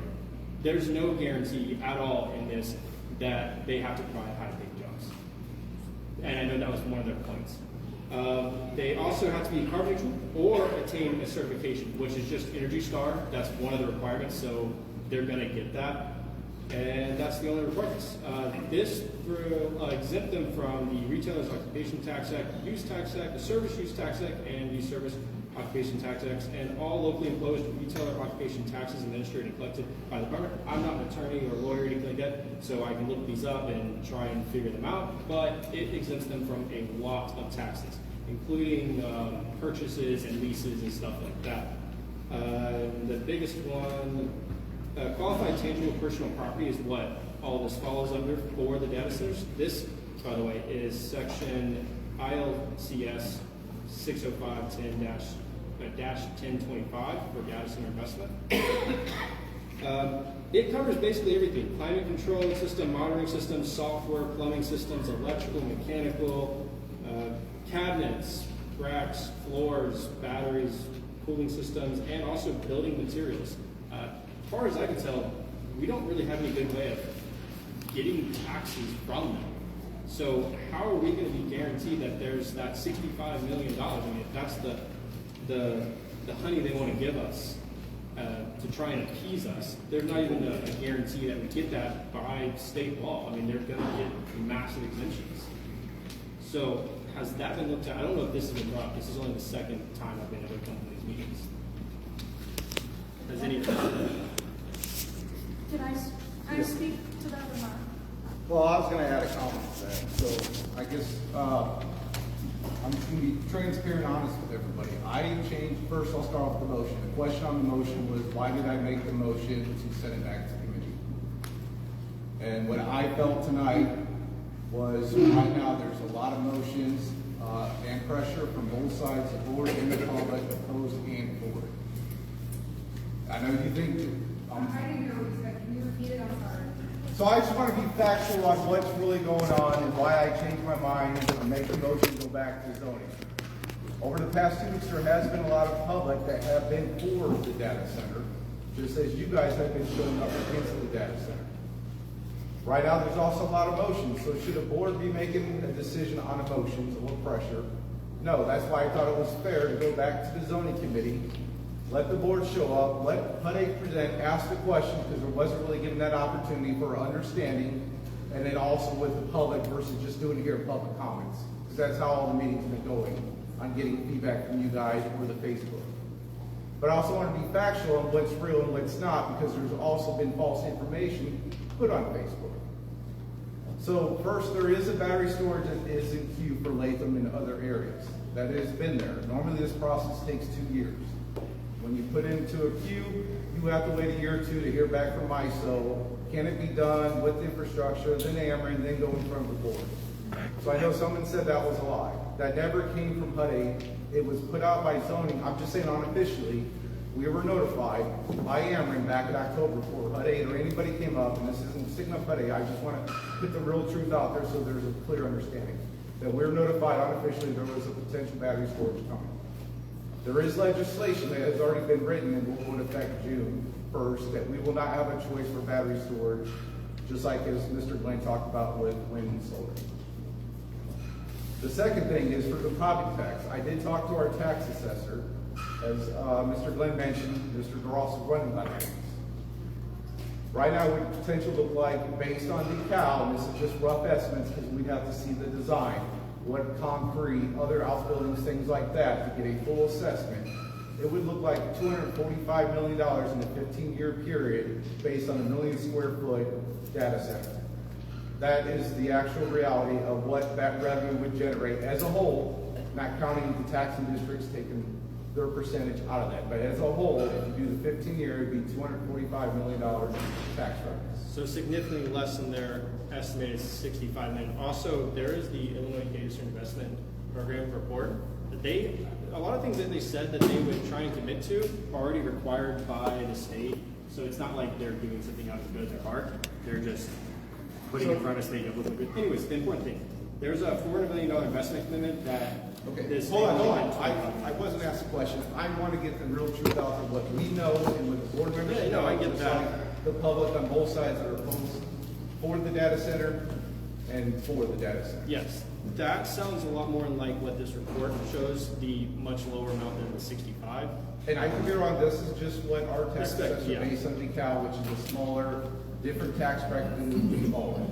So the second part is the county does not plan on raising any taxes for battery storage or data center or anything that comes in. The county has not raised taxes in over 4 years. The taxes have increased based on 2 reasons. One, your taxing district where you live, school, fire department, things like that. And then in every 3 years, the federal government does an EAP evaluation. They take the past 3 years on your housing market, what this house is sold for, and they give us a number and say, you have to be within this percentage what we give you for assessment of all of your houses in the county, or you lose all federal funding. Unfortunately, 2 years ago, you seen the EAV show a 10% increase because that 3-year average was when the market was sky high, everything was, a normal 100,000 house was going for 300. So we fell in that. That's why you've seen that 10% EAV. Our taxes actually went to the lowest bottom to meet that EAV requirement, so we didn't lose our federal funding. So that's the only 2 reasons you would see the tax increase over the past 4 years. The board does not intend, but there is a question on where are we going to generate revenue. That is a lot of questions from the public, just like the board, myself, because we haven't raised taxes, but we're not generating new revenue. So is it, in my personal opinion, evaluating that because of that? Because if not, the next 3 or 4 years, the county has no choice but to raise property taxes to get that revenue in. We don't have the option, unlike some other districts that can raise it 5% every year versus going to tax revenue. Because that's what Governor Pritchard changed 2 years ago for schooling districts. So we just hired somebody this year to evaluate our overall budget. I think we cut out almost $800,000 every piece that we can cut out that we don't need. We've been challenging different contract services for the county, such as our health broker and other things that we can cut the cost down because we don't want to raise property taxes. But the reality is, whether I'm here in 2 years or not, or any other board member, we're really going to have to look at raising property taxes. So that's why, in my opinion, I think some other board members in the public is, hey, what do we do? Yes. So part of that is being evaluated. That's why we make sure every board member has a chance to really look at it and not make immediate decision based on emotions or what we see in front of us, but what's the long term. Long term is also we're not going to have a choice in battery storage. 100-acre battery storage is roughly 3 million pounds of lithium battery. The last major fire that we had in Illinois was in 2021 up in Morris. And that was only 180,000 pound battery storage. And they had to evacuate the town of 5,000 people because they had to let it burn. So my fear is also looking at that 200-acre battery storage out there, what's that going to look like long term? Soil contamination for years, based on the wind, would you have to evacuate Latham? How's that going to be covered? Vegetation, crops being damaged, all that stuff being carried for miles. So that's what I also wanted to make sure that was all weighed in and looked at, because that is the reality. What is next if our data center did not come in? So that's all. My I wanted to clear up. main question to be done is, because it's not on emotion, this is on revenue. If this is coming, how do we guarantee we actually get revenue from this? Because if they're talking about that much revenue, that's enough revenue to, offset all tax increases, or offset all property taxes for primary residents. I mean, that's a lot of tax revenue, but how do you actually guarantee what's the rules, ordinance, the laws? What are we going to put in? Part of it is right now, with us not having an ordinance in place, legislation by the state, that's what Mr. Glenn was talking about. Hey, if we know it's coming, do we take advantage and control our situation and narrative now, or do we get forced and we don't have that option? So there is options that I think the board needs to explore. If that is one concern, hey, we want this in a contract. We want this part of the agreement that this is no matter what. And I believe Mr. Ross was talking to Ed about some of those items. Commitments guaranteed if that was to go through the bill for done. Or if not, like battery storage or other things, we don't have that option. We can ask, hey, are you interested? But based on state restrictions, they don't have to comply for anything because we cannot disapprove a application for solar and wind right now. I'm not worried about the solar, wind, or battery. Those don't really bother me. I mean, the wind, sure, it's annoying in the way, but the question is just the data center. The scare tactic with the battery stuff is childish. It's dumb. I just want to know, how are they actually going to pay their taxes? Or is this just going to be all put back on us because they're going to get a massive amount of tax exemptions, like they've all gotten elsewhere? So we will ask the assessor, who will put together, kind of when Mr. Nelson asked what that would look like, how do you intend to collect the taxes? And I will ask that question. She is the tax collector, she's the tax assessor, Jennifer Bryant, she's right down over here, great person. Encourage you to go talk to her, she's a great asset to the county, but we can pose that question. Sorry, ma'am, you've been very patient, and I see you peeking around the corner, so please. I'm Susan Powell. I just rode back into town. I've been gone for 20 years. I've grown up in Illinois. I just have some quick input on what was going on out in Iowa when wind turbines and solar farms were going up everywhere. In my county that I lived in, we had meetings like this on that issue, and anyone for it or opposing it had to show up at the meeting. We had probably 2 or 3 meetings before we voted, and everybody got to give their input, yay or nay, and then we had a vote on the moratorium. You had to be present for it, and the board was all in agreement to not have those in our area after listening to all of us, because we brought information privy to what was coming with President Trump, and these were not going to be supported, and they all agreed to put that moratorium out and have the right legalese in their document to make sure that there was not any way a farmer could come in and put those around the area. So it all comes down to the board, and it all comes down to the language that you put in your document And then it goes back to listening to we the people, because the power was given back to we the people. And so anything that you do going forward, it's very important to go back and read President Trump's executive orders. This money is being followed. Everything that's being done is being followed. And what is coming can't be stopped. And property taxes are going away. They are going to schools, and there's a lot of things going on in schools that's not allowed. So I'm just giving you a warning. Listen to we the people and follow the money and the executive orders so you do the right thing. I can just give you the warning. I have a question. Yeah, sorry, before, she's had her hand up for a little bit. I just have one clarification. So Monday, what is the meeting about Monday? You said there was a meeting on Monday. Yeah, there's a zoning meeting on, we have other zoning matters for going on. Okay, so no zoning meeting is going on. About this, no, about this, because we've got other zoning issues that are up, and this is part of the catch-up. Now that we lost the zoning chair, we're trying to block and tackle the best we can. At least I'm trying to block and tackle the best I And can. then my other question is, because theoretically you're only going to zone one spot for a data center, isn't that considered spot zoning? That's great. I don't know the answer to that question. It's a great question. Don't know the answer. So I'll admit, I don't know the answer. I can check into that and ask. Yeah. I'm the zoning lawyer. I'm not a zoning lawyer, so I appreciate that. So I have a quick question. It's relating to, essentially saying that there are some people for it and some people against it. At the end of the day, we live in a democracy. The amount of people that are against it far grossly outweigh the amount of people who are for a data center. And it's really important that we know that last week we asked, can we hold a special board meeting so we can vote on this? Where I remember I personally asked, I said, is any board member willing to say, I will try to hold a special board meeting so that we can vote on the moratorium. And now we come back a week later and we're being told that there's some imaginary group of people out there that want this to happen. And I'm not saying that to be crude.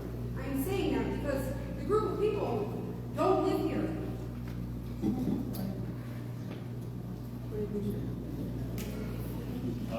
This last. Well, I'm not here as opposing it, and I'm not here for it. But what I will say is, generally speaking, people that are against something are who comes to the meetings. The people that are for it generally don't.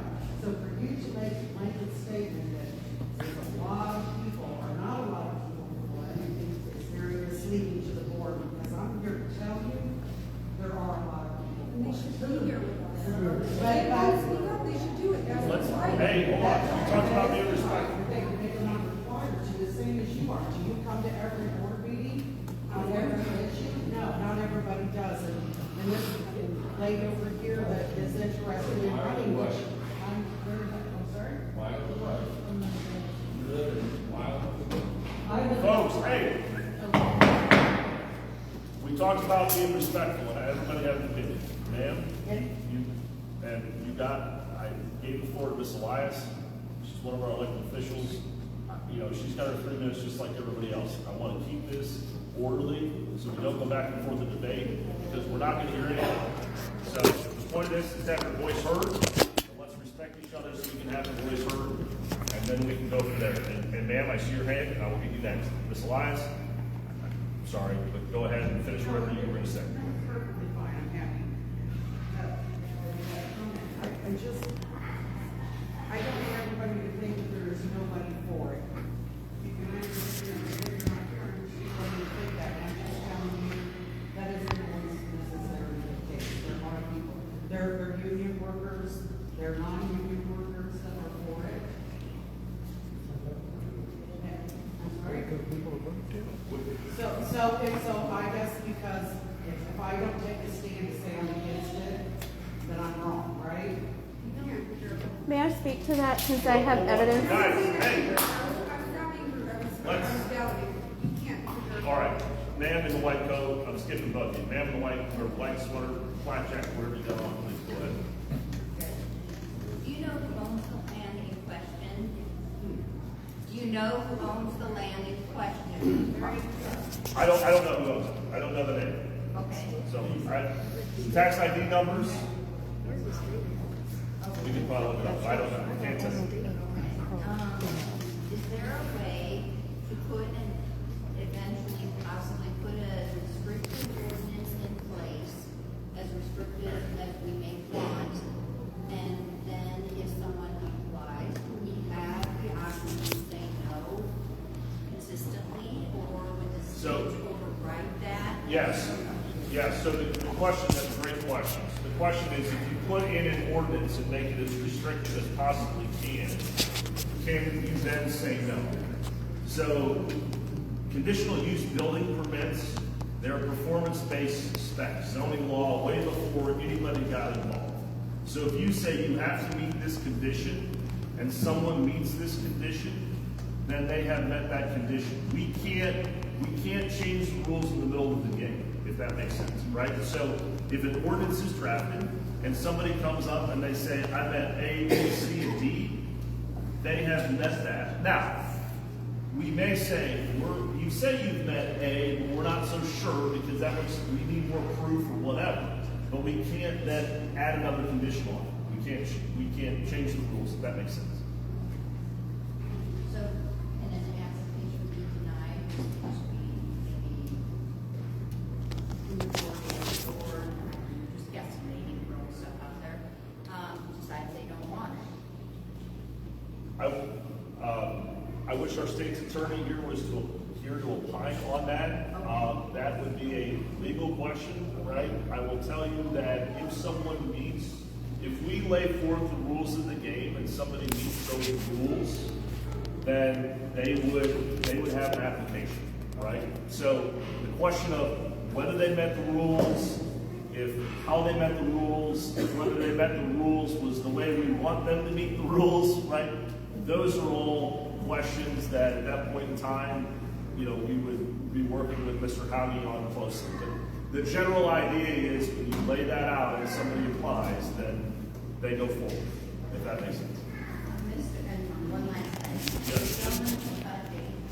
Last week you said, and I told you, I wrote it down verbatim, we're listening to your concerns, we're trying to find ways to address them through the ordinance. It's my understanding that once there's an ordinance in place, that it is our elected officials that would choose to change them, as opposed to you trying to address our ordinances, and I'm still changing them. I would like to thank you for your informational pamphlet. It helps me to look at to see what my research shows in comparison to what is listed here. And just a yes or no question, preferably a yes or no answer from you. My understanding, there's a lawsuit pending against Cut 8 regarding the integrity of what your profitability was stated, and is that accurate? Okay, thank you. Ma'am, if I may, we talked about, so any changes to any ordinance ever would always come through that process we talked about earlier, right? Through a ZBA, through an RPC, it would go through that circle. So I just want to make sure that's clear, right? So if I wasn't clear earlier, I apologize. Ma'am, and then I think, ma'am, you got a comment? Sure.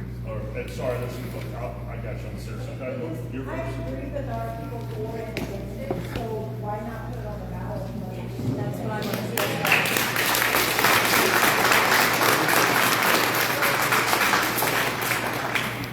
And that's actually what I was actually going to say something about that, because I want you to know that we are close to like 600 signatures, and basically it's because we want it on a ballot.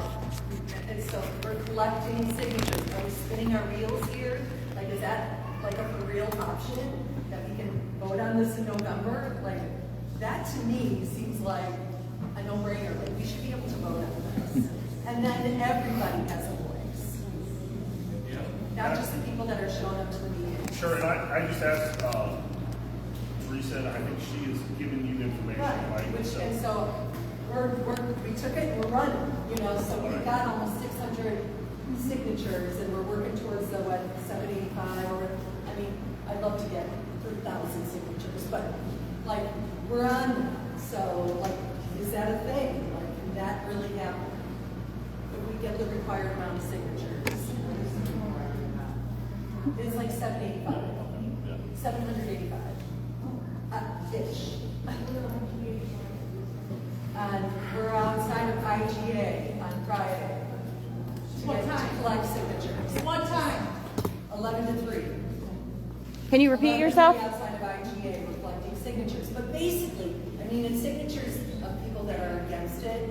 But honestly, it's a ballot. We want it to be on a ballot in November. Like, we just want to get it on a ballot.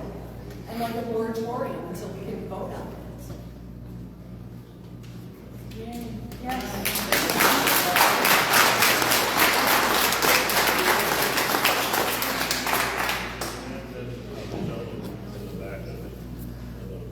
I just FOIA requested all of the emails from constituents to the board, either in support or opposition to the data center. There were 8 that were for. The remainder were all against. So while there may be a handful of people who are for the data center, even in the email correspondence, it is overwhelmingly on the side of those who are opposing. Just wanted everyone to know that.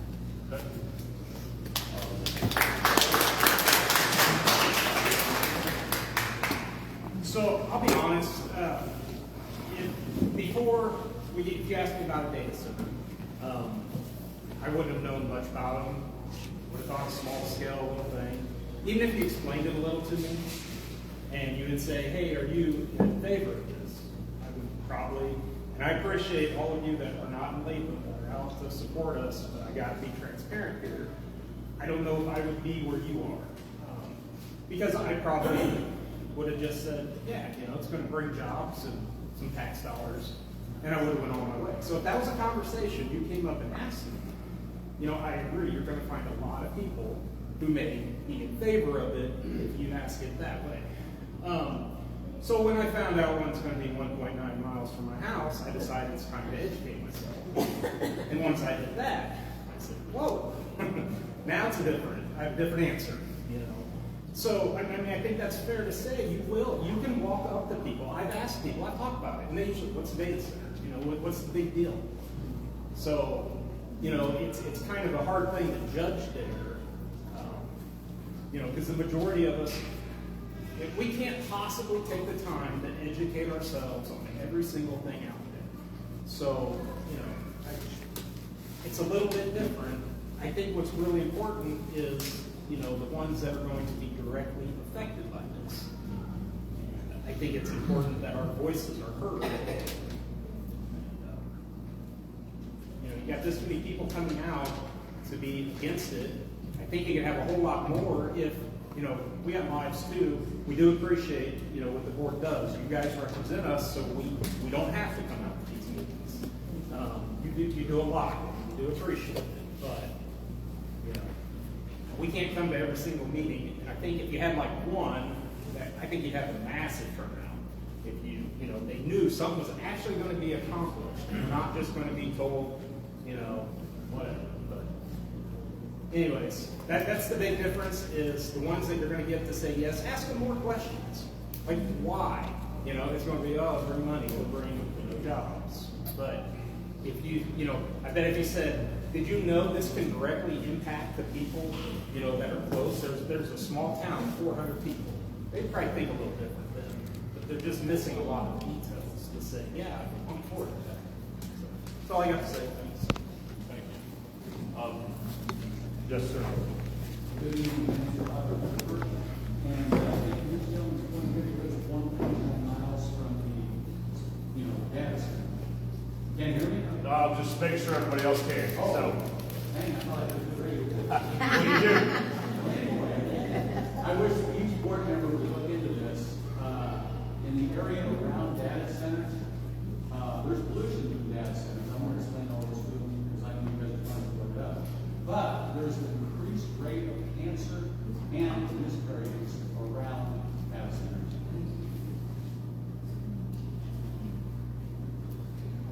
I think that pretty much says it all there. Go look into that.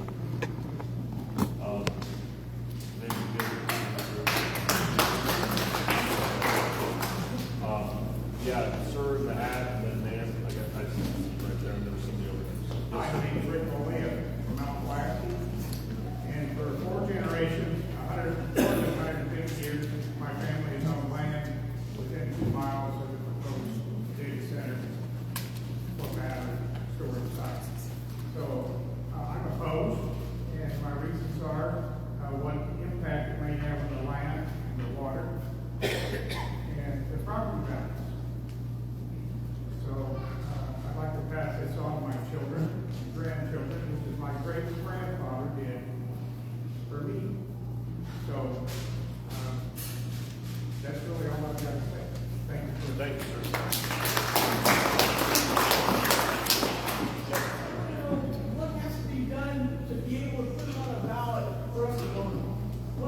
all the information, you have to gather signatures and then present it, and it has to be how you want it worded and to be on the ballot. And there's still time for it to get on the November ballot for next one.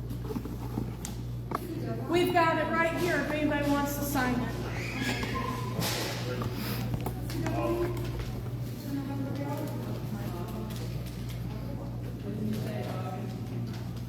I don't know that off the top of my head. Is it on there, Amanda? Sorry, what's that? Do you know, is that date on there?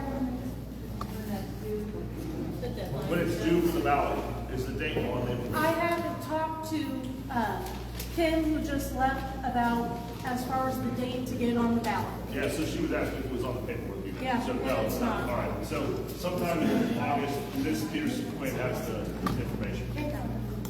And Kate Rice and others, and I see it, I've got, there was one, you had the hand up, and then you guys, and then, yes, ma'am. Yes, ma'am. My name is Eva Smith. I'm 9 years old. Use your outside voice, playground voice. My name is Eva Smith, and I'm 9 years old. I personally am horrible at public speaking, so anyway, so I live 1.9 miles from this data center, and I don't want to be looking out my window and seeing this ginormous 30-foot tall building, and I've been seeing a substation, so I definitely do not want another something else there.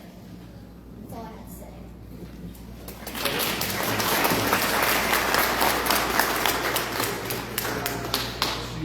Hi, my name's Ashley Mitchell. I live in the town of Latham, so I just want to point that out. And then I also used to work for Securitas at a call center in Decatur, Illinois called Convey. So I can tell you right now, it's not worth it. The most time I worked there for 2 years, and all it was noise and emptiness. So I just want to point out, if they are looking for an empty building, I can give them the address and I can show them the empty building right off of West King Street in Decatur. So I just wanted to point that out. If they are still looking for a place after this, they can get my contact information after this. Hey, Lynn, I know you haven't had a chance. I'm not sure of introduction. I'm just trying to. No, I get it. I didn't have a chance yet. Yes, ma'am. Okay, so we have talked about putting it on the ballot. Our fear is that you're going to do something, pass something, before we can get it on the ballot. So if we get these signatures and we turn them in, I think it's in August, it'll automatically go on the ballot. Yeah, Teresa said it's worded correctly, and I'm sorry, I don't know what it means to be worded correctly. I think it's in the information that she gave, but it's the signatures and what's worded correctly, so then it goes on the ballot. Well, so we wondered, should we just turn these signatures over to you before August? Because I'm thinking, or I don't know, for how slow this is moving. I don't know if it'll make it to the ballot. Sorry, I was asking the timing of that, so, if there's a first day or a last day, if there's a time period, that's what we're trying to do, as of now, the time of that. Something we have to look into. I don't know it, we have to look into it, to see what that date would be. So like, you might have the last day, but you also might have the first day, right? So the first day to submit is here, the last day to submit is here, that's what we're having the conversation about anyways. Right, but what if the board decides to do something before we can turn it in and get it on the ballot? Yeah, so I mean, that's the point of having these discussions and having it go to the committee that's really making a recommendation on what to do. So if the board voted and said yes and the signatures weren't there, then that would be what it would be. If the board voted no and the signatures were there or not there, then it would go to be on ballot or not. So I don't know how I didn't mean to be confusing. So your question is, what if we never get signatures and the board says, yeah, we're going to vote on it and we're going to pass an ordinance? Well, then an ordinance is passed. If the board doesn't take any action and we get signatures and it goes on the ballot and it's voted upon, then the outcome of what that vote is that vote. I'm not trying to be confusing.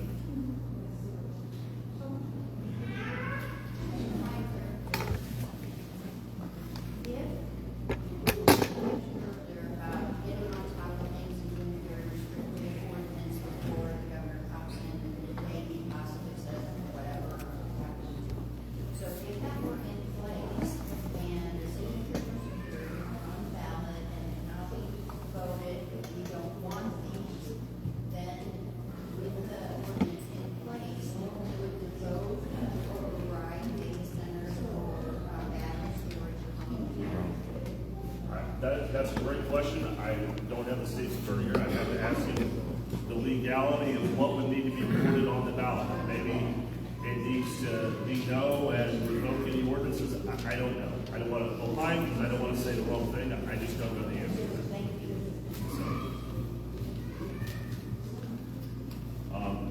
No, that's fine. I know the gentleman over there's been patient. I've skipped him a couple times. It's all good. So if you want I was just going to put my 2 cents in on the conversations with the amount of people for and against with the advent of AI and Can you just speak up? Yeah, with just the make sure. Advent of AI and the increased capabilities of it, it's not hard to create fake accounts that can be for something.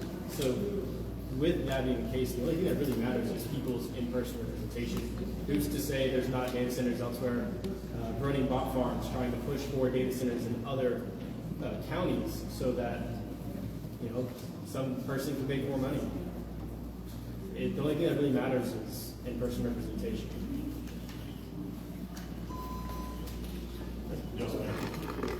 I appreciate Mr. Nelson providing further information regarding the county assessor's assessment of the anticipated tax revenue. I will say it is a little frustrating that I'm just hearing about it now when I've specifically emailed the board asking for updates on that information, and I am new to this process, so I am learning. How can the group Sustain Logan County Communities get updates on new information regarding this potential project and the ordinances that are currently being drafted? What is the best way to stay engaged and get this information versus coming to every single meeting to maybe hear about something?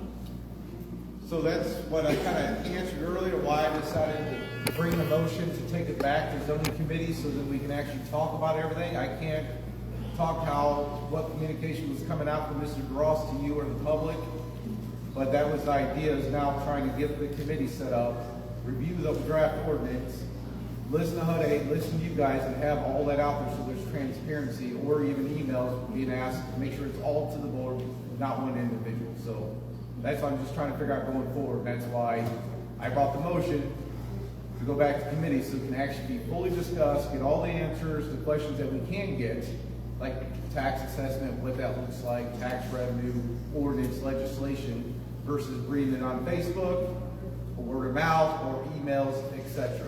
So that way we can go back, get all the factual information, share it, discuss it, and let the board make it educated. So come to that meeting. Yes. Okay. And I will say it is also frustrating, and I probably need to try to stop myself at some point.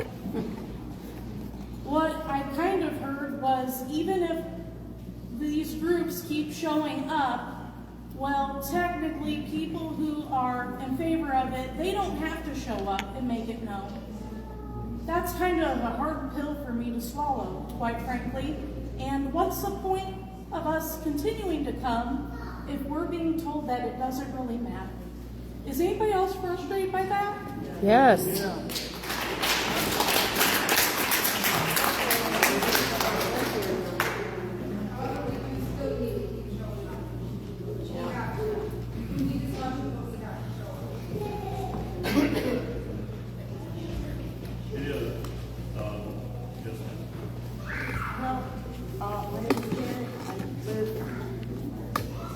South of the high school west of Mount Pleasant.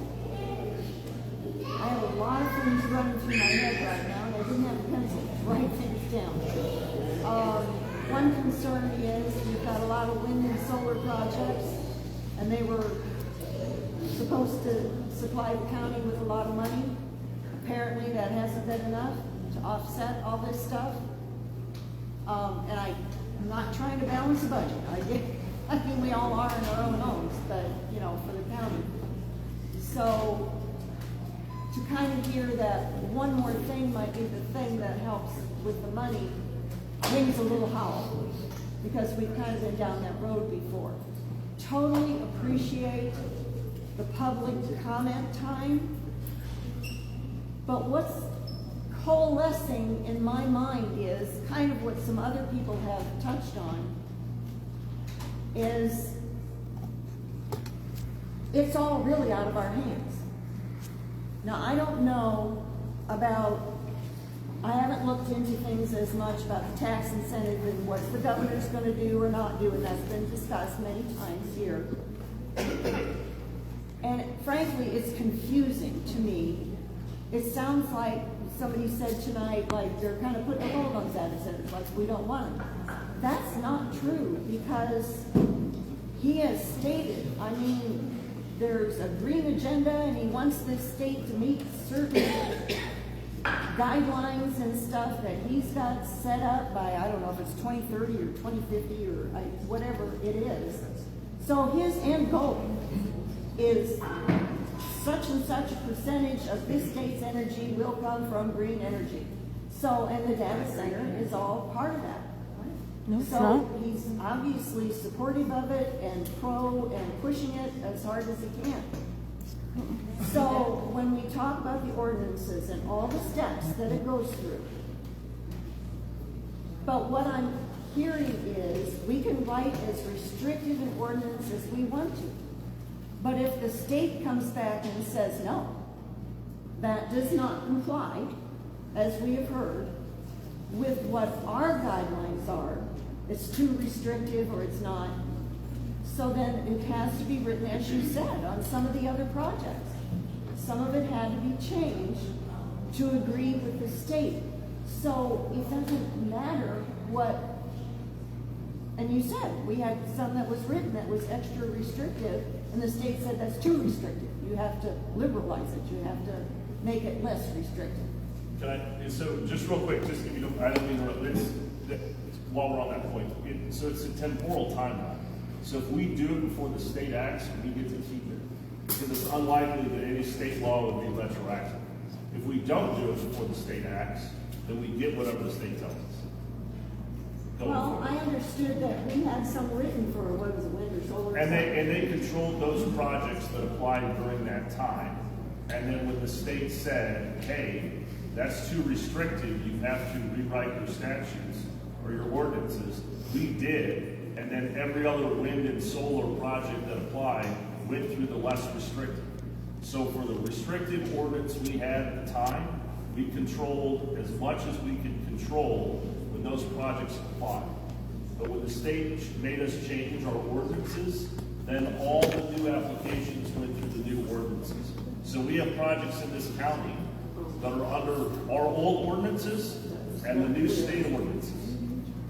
But so the state can come in at any time and say you have to change them. No. They would likely, and that's one of the things that Mr. Nelson talked about, that I personally don't have good feelings. I don't know if anybody else on the board does, but I know Mr. Ross was working with State Senator Turner and Representative Howard on understanding what would likely come out is going to come out, we would imagine, in June, right? Something got to be those sessions, right? And so understanding what that looks like was the point of understanding what helps put a point, I guess you could say, or a data point in kind of the overall decision going forward, understanding that, if that makes sense.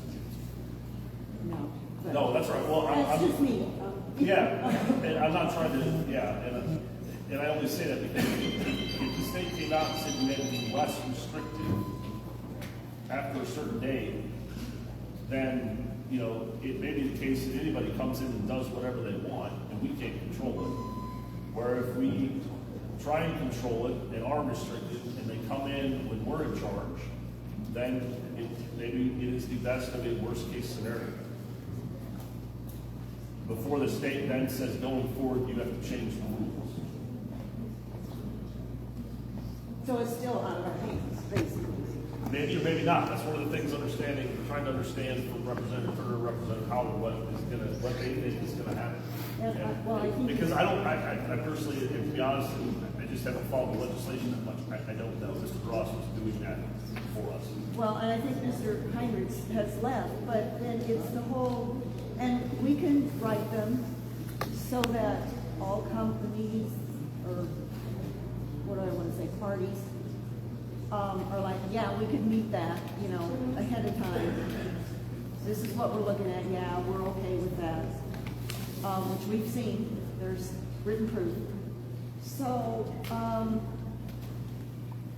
then where's the whole accountability? I mean, there's paper promises and there's reality.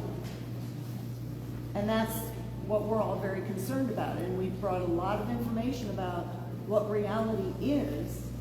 But it just, and Mr. Heinrichs is living it, yes, it's with the wind project, but it's the same thing. Well, how do you put teeth in it? So, those are just my comments. I appreciate that. Thank you. I said, yeah. Just quick clarification. So you're saying that we follow our ordinance until the state comes in, and then we have to follow their ordinance. So if we had an ordinance of no data centers, we follow that ordinance until they come in, regardless of what our ordinance is. It's ours for them. So we just do no data centers. Right, and then we'd have to follow whatever the state draws the ordinance to be. Yeah, So that's. if the state says no restrictions, you can put it in downtown Latham, we'd have to do that. Where now, if the thought or part of the discussion is if we can control it the best we can, then we can keep it as favorable to us as possible. Yeah, but only control that data center. Based off of my understanding of what you were saying with the other things, only control that data center at that ordinance level. Which if that data center, that ordinance level was no data center, then you have no data center until the data centers are forced to come in here. Right, and that's exactly Which means no data centers. Why put in one, if the majority of people here don't want one, why put in one to try and have a restricted setup when your setup could just be no? In the case of the state eventually coming in saying, here's the less restricted setup, which will be applied to all other data centers after that point. Right. This conversation of like, what happens when the state comes in seems to hide and be irrelevant to what would happen before the state comes in. Before the state comes in, you have complete control of it. Why put in a data center with your own restrictive guidelines? Because you are afraid what the state's going to do afterwards when the state decides what you're going to do anyways. And I guess the only, I appreciate that. I'm not trying to. No, I get that. Yeah, it's just, so like the analogy would be if you're for graduation, the mom gave you $100 and said go do whatever you want with it, or if she said give you $50, but you have to spend it this way. So the state is the ladder. The state's here's $50, you got to spend it this way. The first part would be you get to do whatever you want and control it wherever you want, spend it however you want. And I understand. I just want to make sure ideologically. Yeah, but that requires me to graduate twice, which is what this is. You're talking about step one, graduation one. But there's only so many hookups, right? So there's only 345K hookups. So we know someone's going to go there. And I just want to make sure that my point, and I don't say it's my point, but I think the conversation that has been having has been on that idea. Control it while you can, right? And I understand your point. Just say no and then control and then just wait to see what the state does and just take what they give you. And my point is more of the argument. Whether we build or not, or let one be built or not, it's the argument of why would we not just say no until then? The 345K hookup, sure, but then back to the point of you can just expand out, you can build out a 225 hookup off somewhere else with relatively minor legal requirements, and then you can convert it over to a 345, 325, whatever it is, pretty easily. It's a lot easier. You can do that and get around a lot of legal requirements by upgrading or upsizing your thing, and then your power line, and then you can build another data center. So they are not limited to where you can build a 345, 325, 345, whichever one it is. They're only limited to the 215, 220, whatever is used up here. And then they can upgrade. So basically limited on what kind of power usage they would require to operate it and what's available on the grid. Yeah, which, I mean, they got a massive line, so they can run a 2-something off, and then 3 years later, upgrade that to the 300 plus K. You're right, Ameren can do that. We have no restriction over that. But so then, if we have no restriction, then they can just, we're not gonna block off other data centers from coming in. That's not a solid plan, that's not a solid argument. You're not gonna block another data center off if Ameren can just pop it on. You'd have to make an ordinance and limitations and stuff like that, but that's not being talked about. I guess I misunderstand your last question. You're talking about The point is, you're not, 45 kV, there's one spot. Well, there's not one spot. Ameren makes another spot. Congrats, there's 2 spots, 3 spots, 4 spots. And we talked about that earlier with the band talking about Calvin. You said how to prevent more coming in. It's like, you know. We can't. So then why build the one if your argument, your predication is we can prevent more? No, we can postpone for a year or something like that while they build out. The bottom line to your point is that, do you want there's 2 options here. Do you want a project that has conditional uses that the county board can enforce? Or do you want to have a project that the state says this is how it's going to be without any other conditions that we can put in, because that's how wind and solar operate in current state, in battery for that matter too.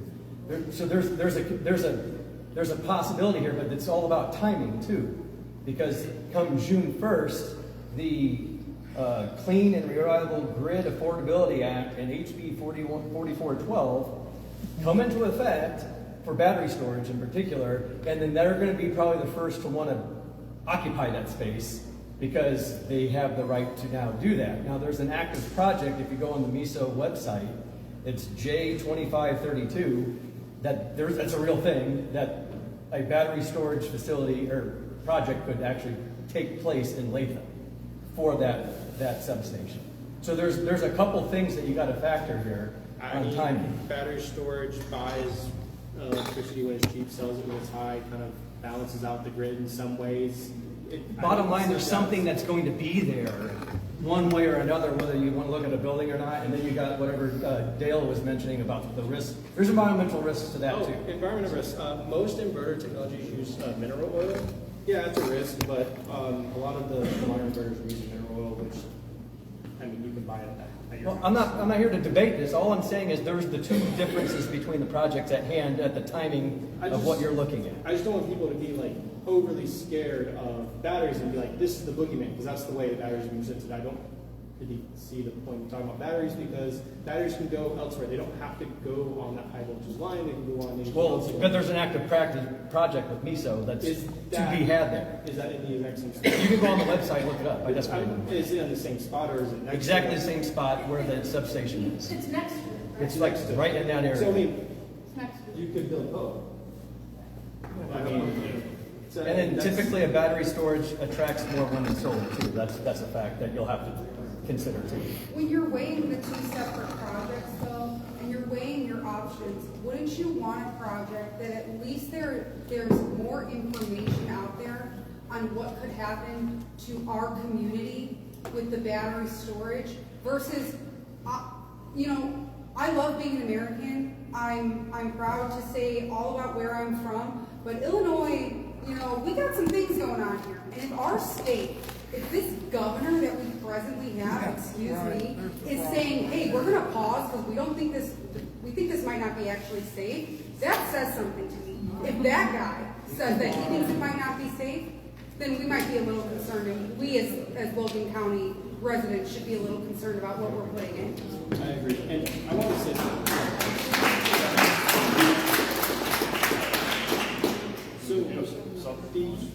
Yeah, sorry. I kind of let it go on. Yeah, if we go back to trying to stay a little bit down on it, go ahead. I managed renewable energy for 3 years. The whole renewable energy is not foreign to me. It's not scary to me. That's just put that out there when we're talking about. That's fine. I'm not debating that. I'm just saying that that's the projects at hand at play that you have to decide. All right. If we can, sorry. Yeah, Mr. Leesman. Yes, sir. Sorry. I'm going I'd just like to address a few things that come up, and also people with big notice. Can you speak up?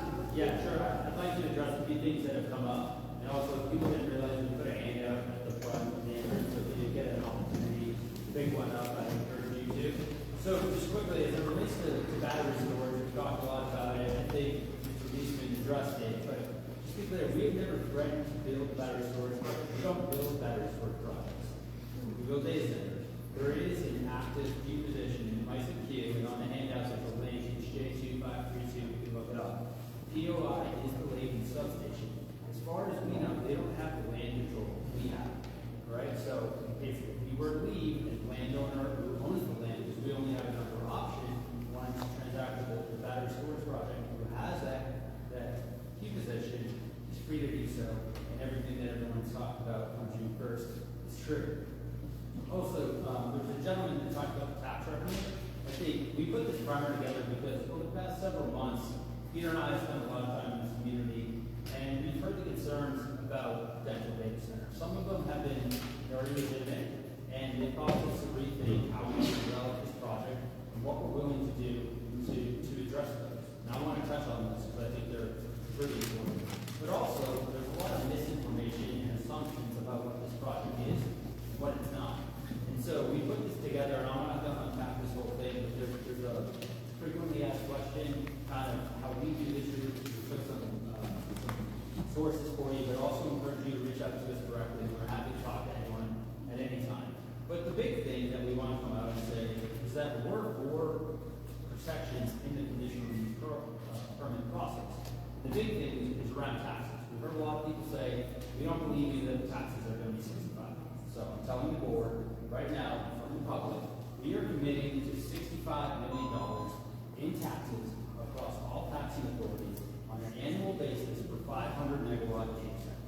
And if for some reason we fall short of $65 million, we're committed to making it up in the form of community benefits. So I want that to go on record, and I would encourage that to be part of the conditional use bill. So I want to just alleviate people from doing a math problem about what the property taxes could be. I think it's important. $65 million is a lot of money. What does that actually mean to the community? You can go on the website for Illinois to understand there's a prescriptive method to how taxes get divided up. Some tangible examples are Logan Fire Department receive multiple $1 million of money a year from that $65 million. Leona Township would also receive multiple millions of dollars a year for road and infrastructure. So in total, just for those two organizations, you're probably talking about $5 million. So hopefully that will make everyone feel a little bit better on the power. There's a lot of questions about power. We've talked about infrastructure upgrades. I think everyone understands that we're going to pay 100%. That's not really the question that will happen. I can't predict that the United States is going to go into the Middle East and oil and gas prices are going to run. The gas prices are what sets the benchmark for electricity. But what I can say, and there's a link in the flyer that I sent out, is data centers are actually driving down electricity costs and utility bills in some parts of the country. Most notably, where we're building our data center in Louisiana, Entergy is the utility, and I would encourage you to go to their website. They committed $5 billion to help reduce residential rate payers over the next 20 years. So I would encourage you to take that, check that out. And then on water, we're still committed to the 9,000 gallon cap that we've set from day one. We encourage that to be a conditional use permit. We also, on this handout, want to address the decommissioning plan. We're committed to a reasonable decommissioning plan. And a lot of people think we've got to build this on spec. Think about this like a custom house. We don't build a $5 billion data center without a tenant. It's dumb. So we're not going to commence major construction until we actually have a tenant, an investment-grade tenant, that is creditworthy. But even so, we're committed to putting in a decommissioning plan. On noise, we're committed to staying within the EPA and state level standards, but we're also committing to, in the conditional use permit, putting in restrictions on sound walls, landscaping, and berms as appropriate, which will be part of the discussion of the conditional use permit. And finally, on jobs, I know there's been a lot of questions about, well, we don't believe the jobs. So on the permanent jobs, we told everyone we expect there will be 200 permanent jobs. 100 will be from Pike, and 100 will be from the tent. We're fine putting in reasonable job thresholds in the conditional use permit. And if we fall below that threshold, we will pay a pound greater. And then lastly, on the temporary jobs,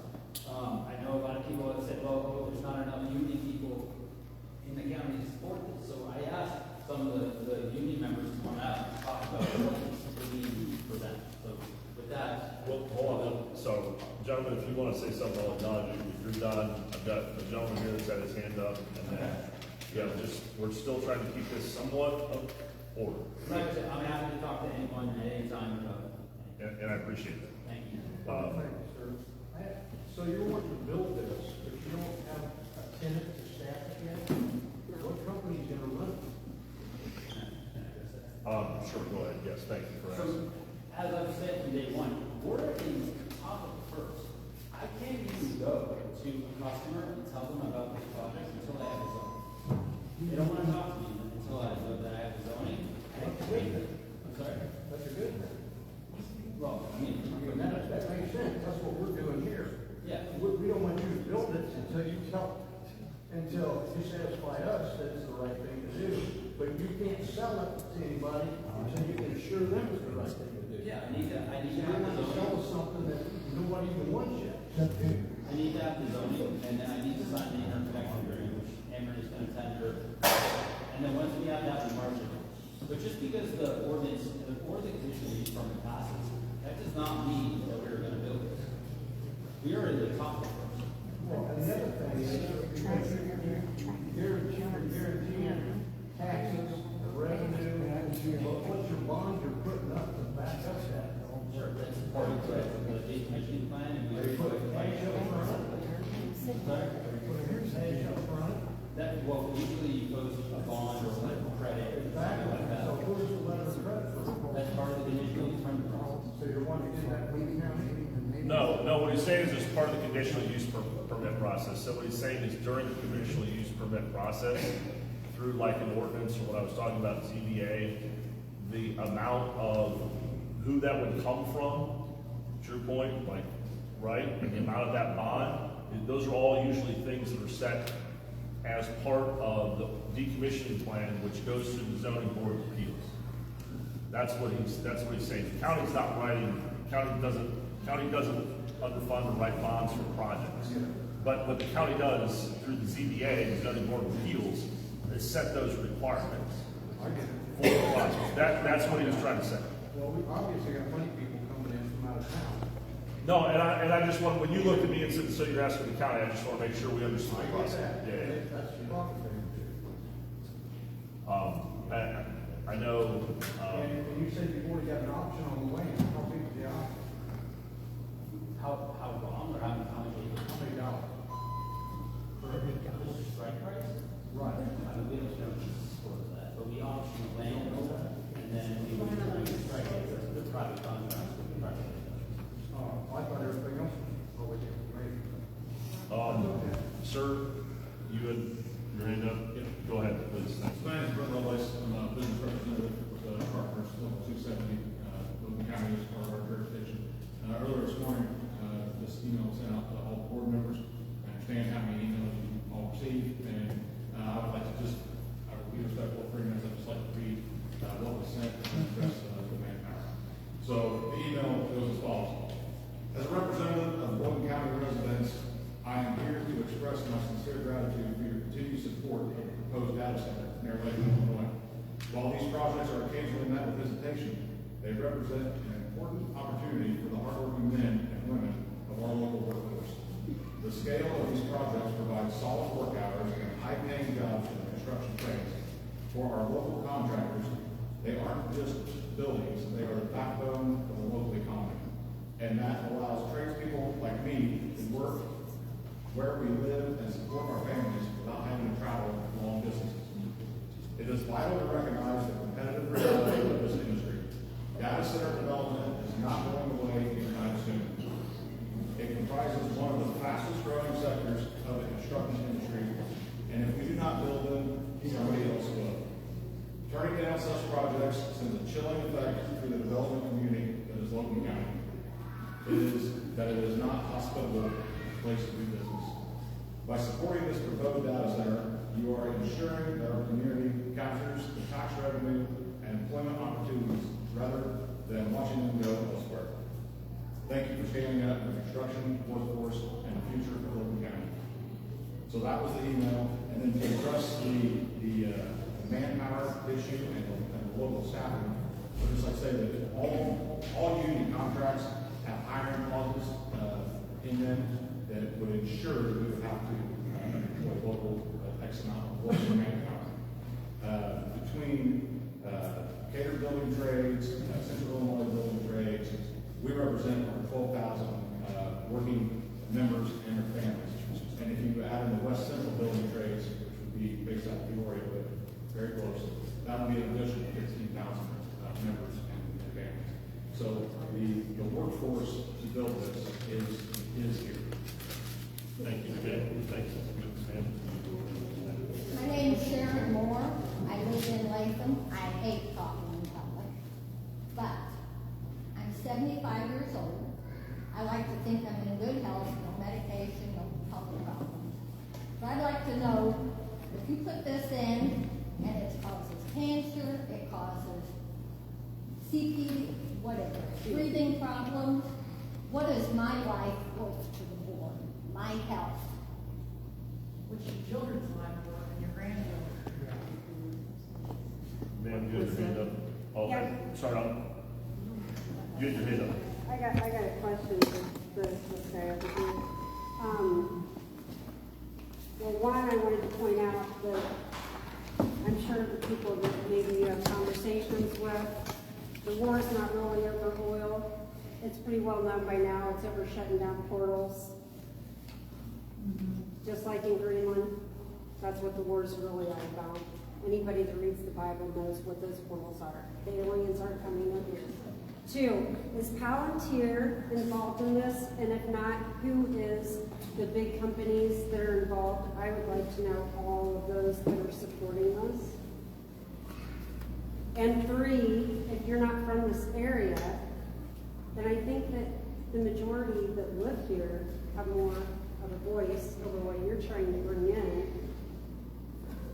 when it comes to this issue. And that should be on your hearts. So who is all involved in this? Is Palantir involved? So if you want to answer those questions and be the answers, sure. I mean, I'm not the G was on it. Can you speak up? Supply demand for power. That was the point. So it was a little bit of a, just for example, Palantir, we do not have any relationship with Palantir today. They're a large tech company. There's no tenant that's been identified on this gentleman. Because no one wants to talk to us. We don't have the zoning. We haven't executed the internet. The people that we do have a relationship with in this public, we just signed a contract in Louisiana with Anthropic and Google. Google? Interesting. What did you say? I couldn't hear what you said about Louisiana. I'm sorry. I didn't hear what you said. You said Louisiana and then I didn't hear it. Tenants in our Louisiana facility, I want to be clear, they're tenants. We don't own the company. Is Anthropic, the credit is backstop. Okay, well I think that's really important for people to go out and research what Google does, what Google's about, their satanic symbol right on their Chrome thing. Chrome, we're learning about adrenochrome. So I think there's a lot of important bits of information that need to be displayed to the public on who are these big companies behind this and what they represent, which is not good.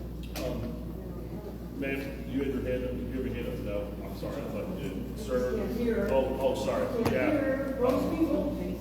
Sir, we haven't heard from you yet. Go ahead. Yeah, sorry, I was late. I just want to make a comment here on this sheet that they handed out here, that Entergy link, about the $5 billion they're allegedly saving their customers.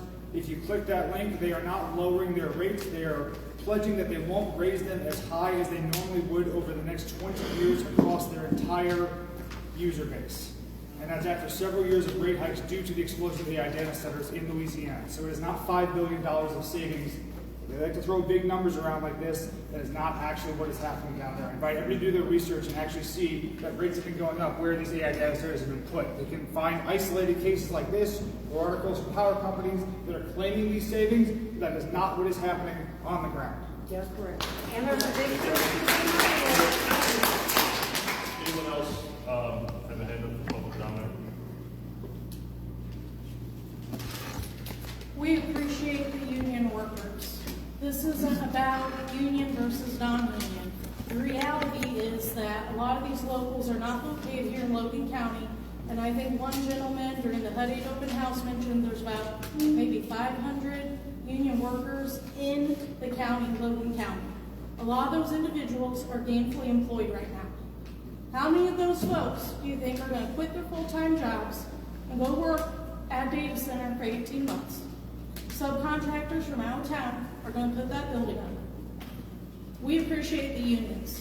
And you're right, there probably are a lot of folks from Central Illinois, Springfield, Decatur, Bloomington, Peoria.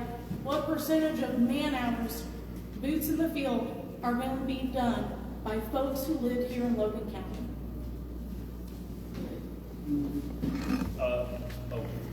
Sorry, sir. I'll make a small attempt to try to answer your question.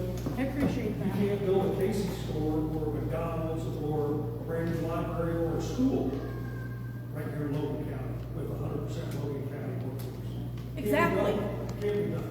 I know. So to Britt's point, we have localized manpower to Central Illinois, and we have resources to pull from all of those communities.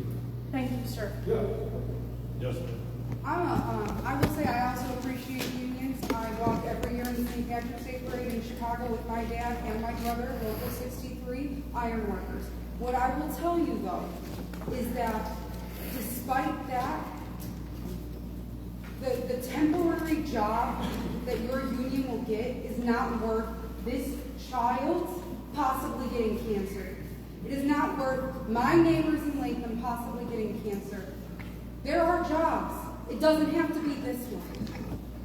We better. Thank you. Everybody's all, yes, ma'am. I have a question. What is the qualification, education qualification for that?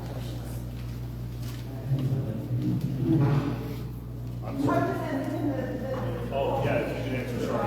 Different jobs, a mix of IT jobs, and then you got qualified college jobs.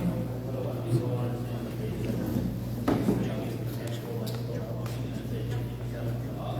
trade jobs, require more trade or skills and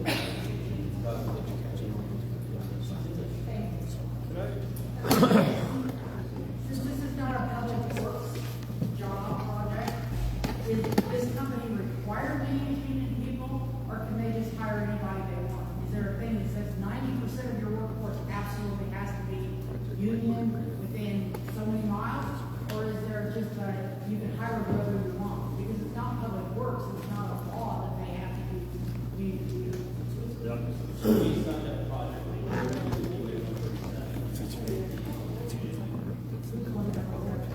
There was a pipe that was built. It wasn't PLA, but local 147. PLA was a Central Illinois building construction trades.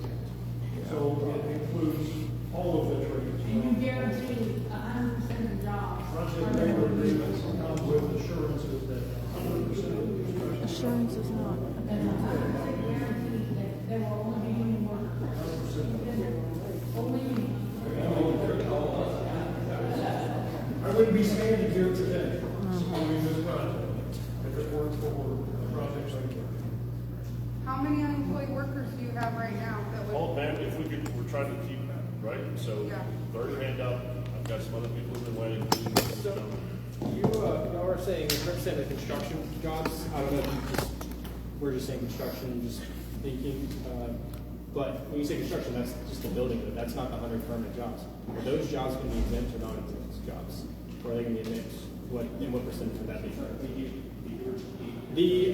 So the 100% union jobs, that's the construction, but then you have the 100 to 200 jobs that y'all would possibly have here permanently. Are those going to be exempt or non-exempt job positions? The project labor agreement only applies to the That's why I'm asking. So the permanent jobs at the facilities, we have, like, HUD is not unionized, and I can't speak for whoever attended. No, okay, so I'm asking to.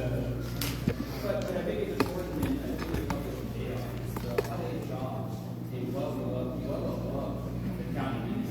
These are six-figure jobs. So, yeah, I mean, so that's going to be non-exempt jobs. You're going to hire people with engineering degrees. I doubt many people are going to get jobs in the county You're going to be hiring, you have 100 people, that's how they 100 people, that's not. Sounds like a bunch of people are going to be traveling and stuff like that. It doesn't sound like a lot of jobs that are actually going to be permanent here. I'm not sure where we've actually reached out to Harvard Community College and high school about workforce training programs to just develop that talent to come in. College, so non-exempt. I mean, college is, What do you mean by non-exempt? by no law definition, non-exempt. Yeah, they don't have Yeah, so that's my point. If they Guys, hire, hold on. if people who are in an administrative position, Right? So, let's try and college degrees, administrative position, engineering, business, this important decision is non-exempt and thus is not protected under union laws. People here care about union laws and stuff like that. If you're going to be hiring people with those qualifications, you can then have them set as non-exempt. Thus, they cannot be under union law. I mean, this is literally just the U.S. law here. Why are you asking what is you might mean by non-exempt? I mean, that's, come on. You should know this in your job. I'm happy to talk offline. Offline? Yes. Like an in-person thing, it's in-person not. Yes, ma'am. Well, I just want to clarify a couple of things on the jobs then. So an operating engineer, what does that entail to you? What does that mean to you? Like, what is that job? The job. Yeah, the jobs for the data center. What's an operating engineer like? That wasn't what I asked. I'm sorry. I wanted to clarify. What do you expect out of a person who comes to you and wants to apply for the job of operating engineer day or night or swing? What does that resume look to you? Okay, cool. And then I just wanted, so the building controls technician, what are you hoping that they provide for you? Okay, so those are your blue collar jobs, right? And I just want to make sure, like 30 seconds ago, you said 3 figures or more. Really, six figures. I'm sorry, 6 figures or more. Okay, those are the jobs we're probably going to see in Logan County, right? The engineers. The majority of the jobs that you're going to have, 90,000 a year, 97,000 a year, 98,000 a year, 90,000 a year again. The facilities coordinator will get 60 grand. You've got a bunch of, I mean, you have people in here that, yeah, you're IT folks, but they don't live here, and you're not going to train the IT folks that you want with years of experience that you're going to hire at your facility at the community college and the high school.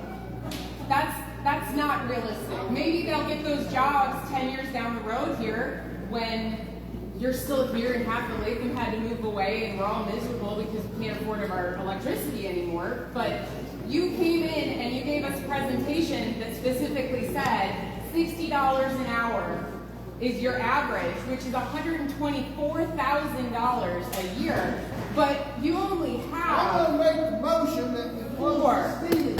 Do I have a second? What the hell? Okay. You only have 4 jobs that are even above the average that you came and gave our citizens and our residents. Most of the jobs don't even hit that, and even if you add them all up, they don't. And the 3 highest paying jobs are really off-site. So just be honest with people about that, please.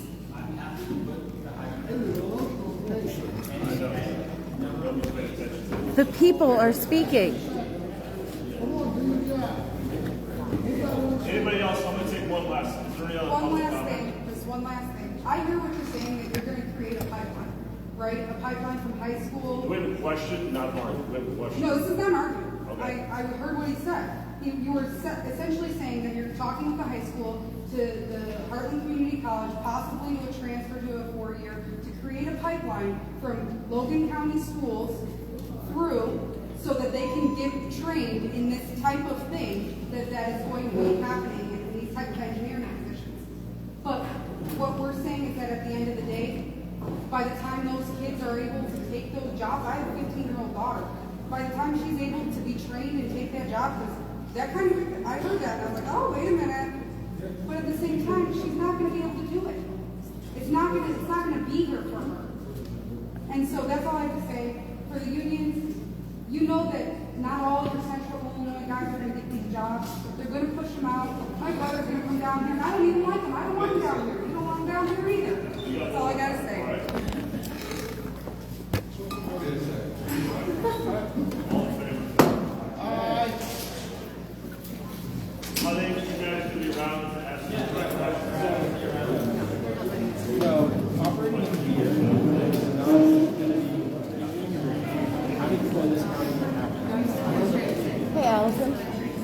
Can you get his phone number? Okay, I was gonna say.